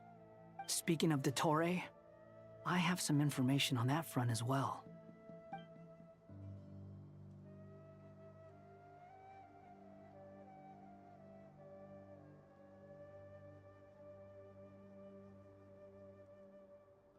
I didn't think it was wise to state this out in the open.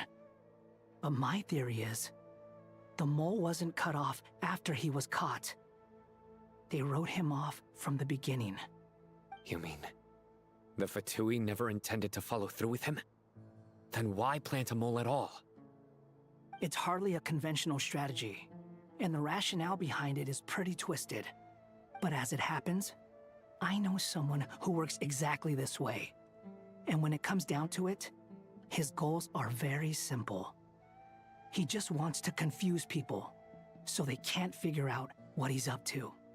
He's been a collaborator of Dottore's from the outset. That fact alone confirms that Dottore is involved with this somehow.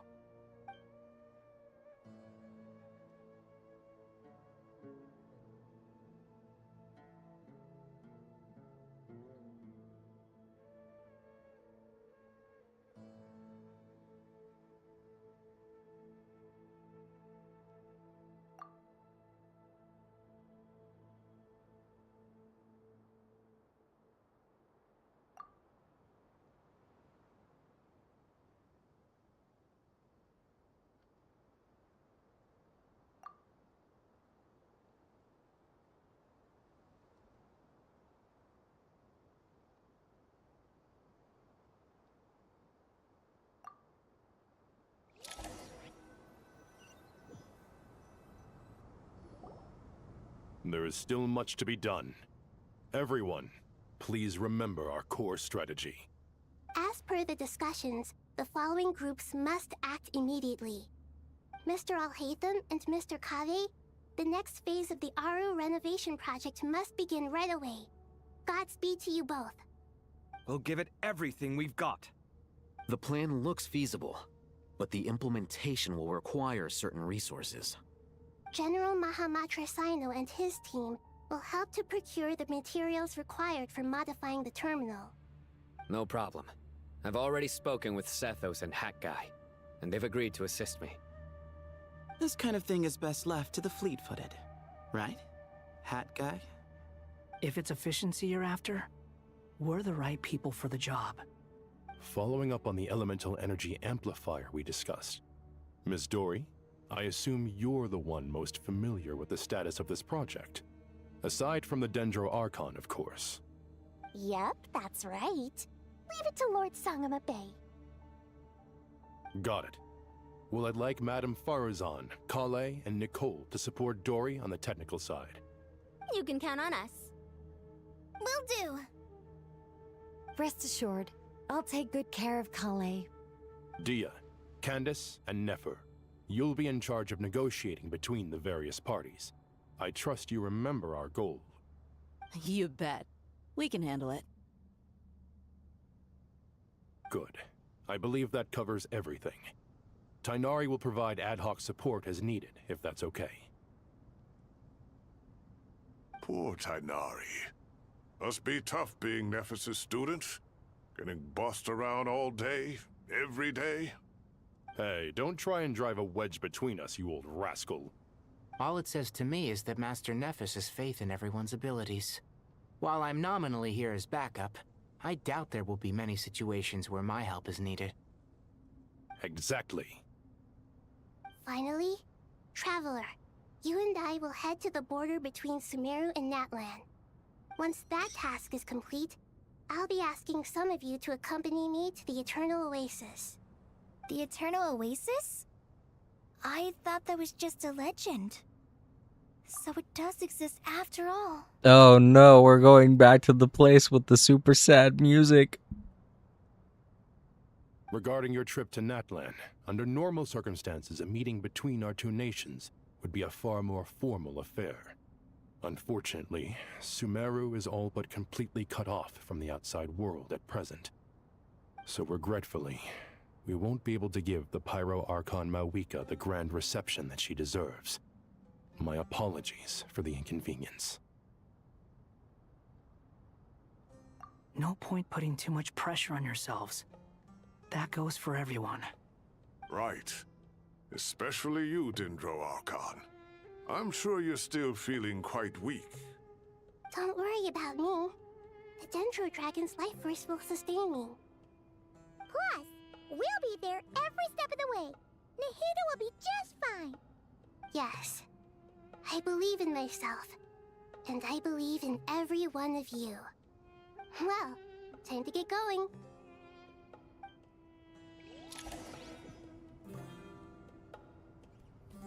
Okay. Let me see. Going to be heading out, I think.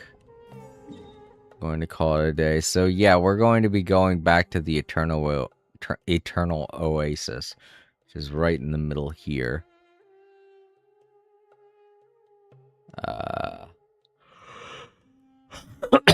To anyone who hasn't played Jet's storyline to its entirety, the Eternal Oasis is the final resting place of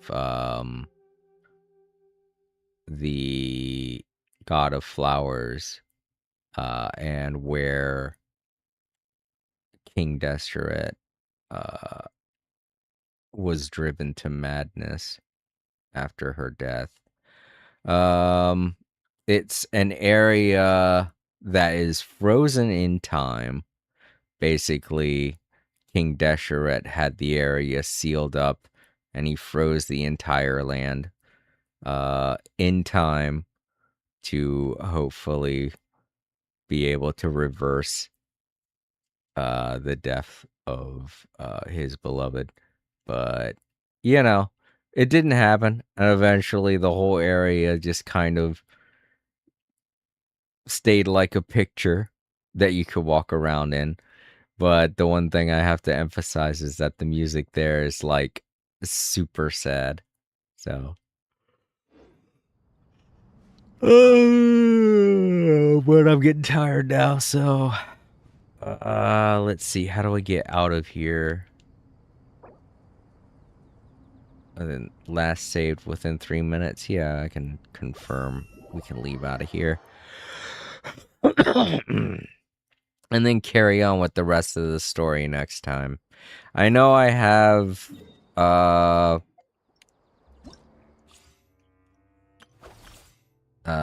this story to go through, but I have 14 days, so, and besides the rewards, I'm not really that concerned with getting.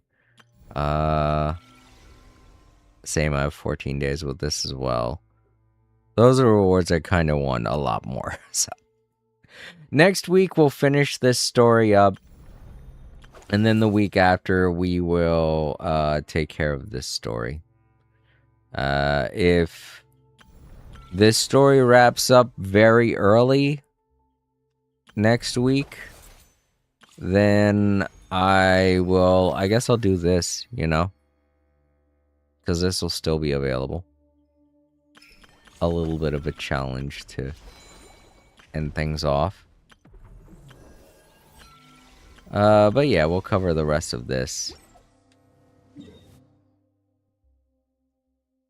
when I'm ready. But I have to get to bed. Have to take a shower. And, well, not in that order, obviously. I'm gonna go to bed in the shower. No. Gotta get a shower, gotta get to bed. And wake up early tomorrow. Add Astra at...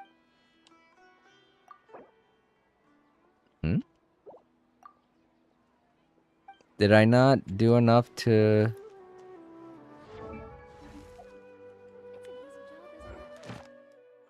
No, I did. I thought so. I was like, I know doing all that had to have... Oh, okay, here we go. For finishing up Act 9. Yeah. It's weird that it said Act 10 started when, you know, I thought we had already gotten to Act 10 start. Thank you for completing. It was weird to see that, you know? I saw that and I was like, wait a minute, I thought Act 10 already started. What's going on?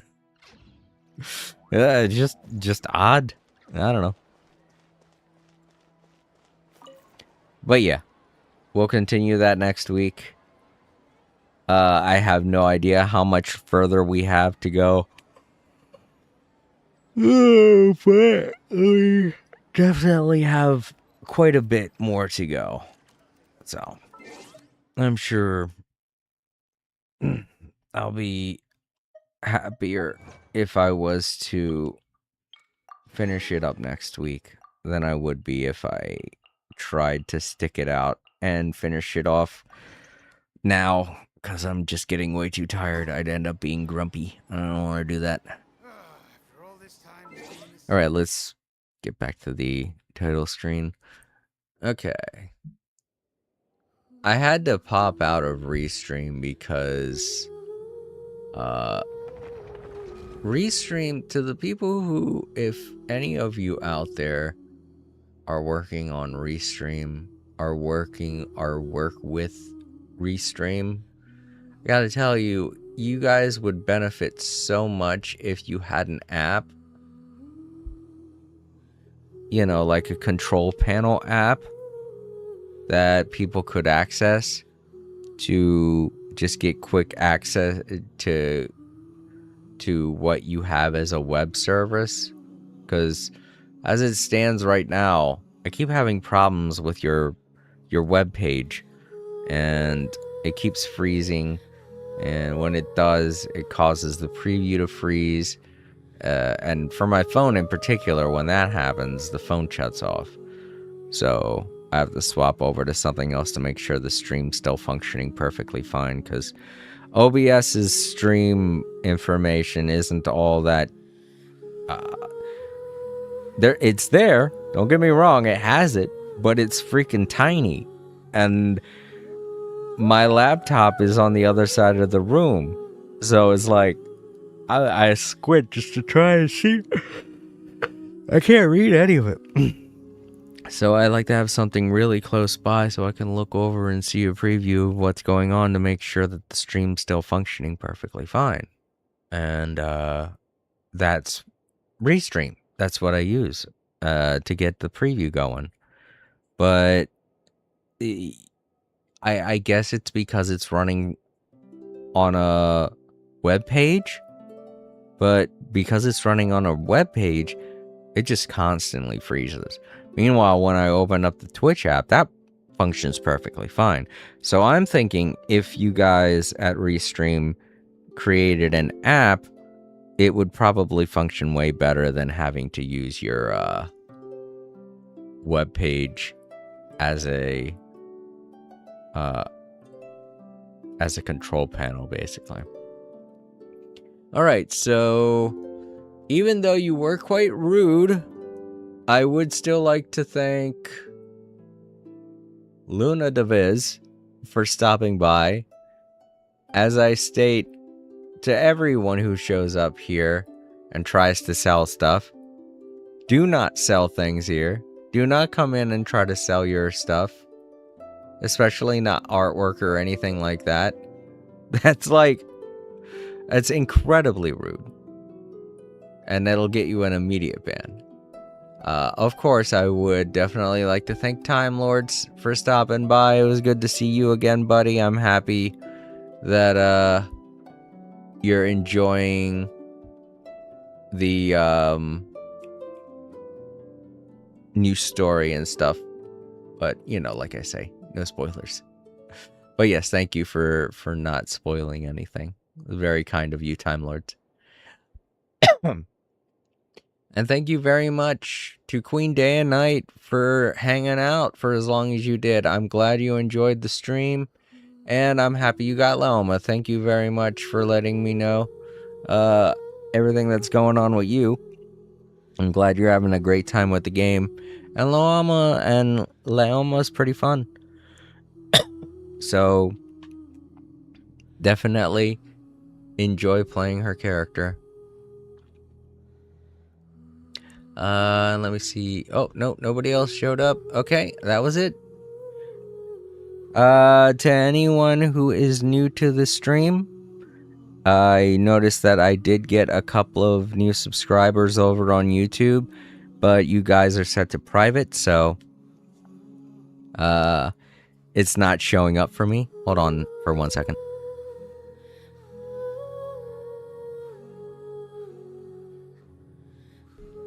Sorry, I had to sneeze. But yeah. To the new subscribers, if you would like for me to read out and give you a shout out, just leave a comment down below and I will be sure to give you a shout out the next time I stream. But as of now, I don't know that, I don't know your screen names or anything like that to try and give you a shout out, because you probably have your subscription set to private. And when you do that, it means that if you subscribe to someone, they can't see that you have subscribed to them. But, you know, if you don't want me to give you a shout out, that's totally fine too. Just know that if you ever want me to give you a shout out, feel free to let me know in the comment section. And I'll be sure to do it the next time I stream. I'll leave a note and everything. I have a notepad right next to my fridge where I stream everything. Sorry, I just feel like I got something stuck in my throat.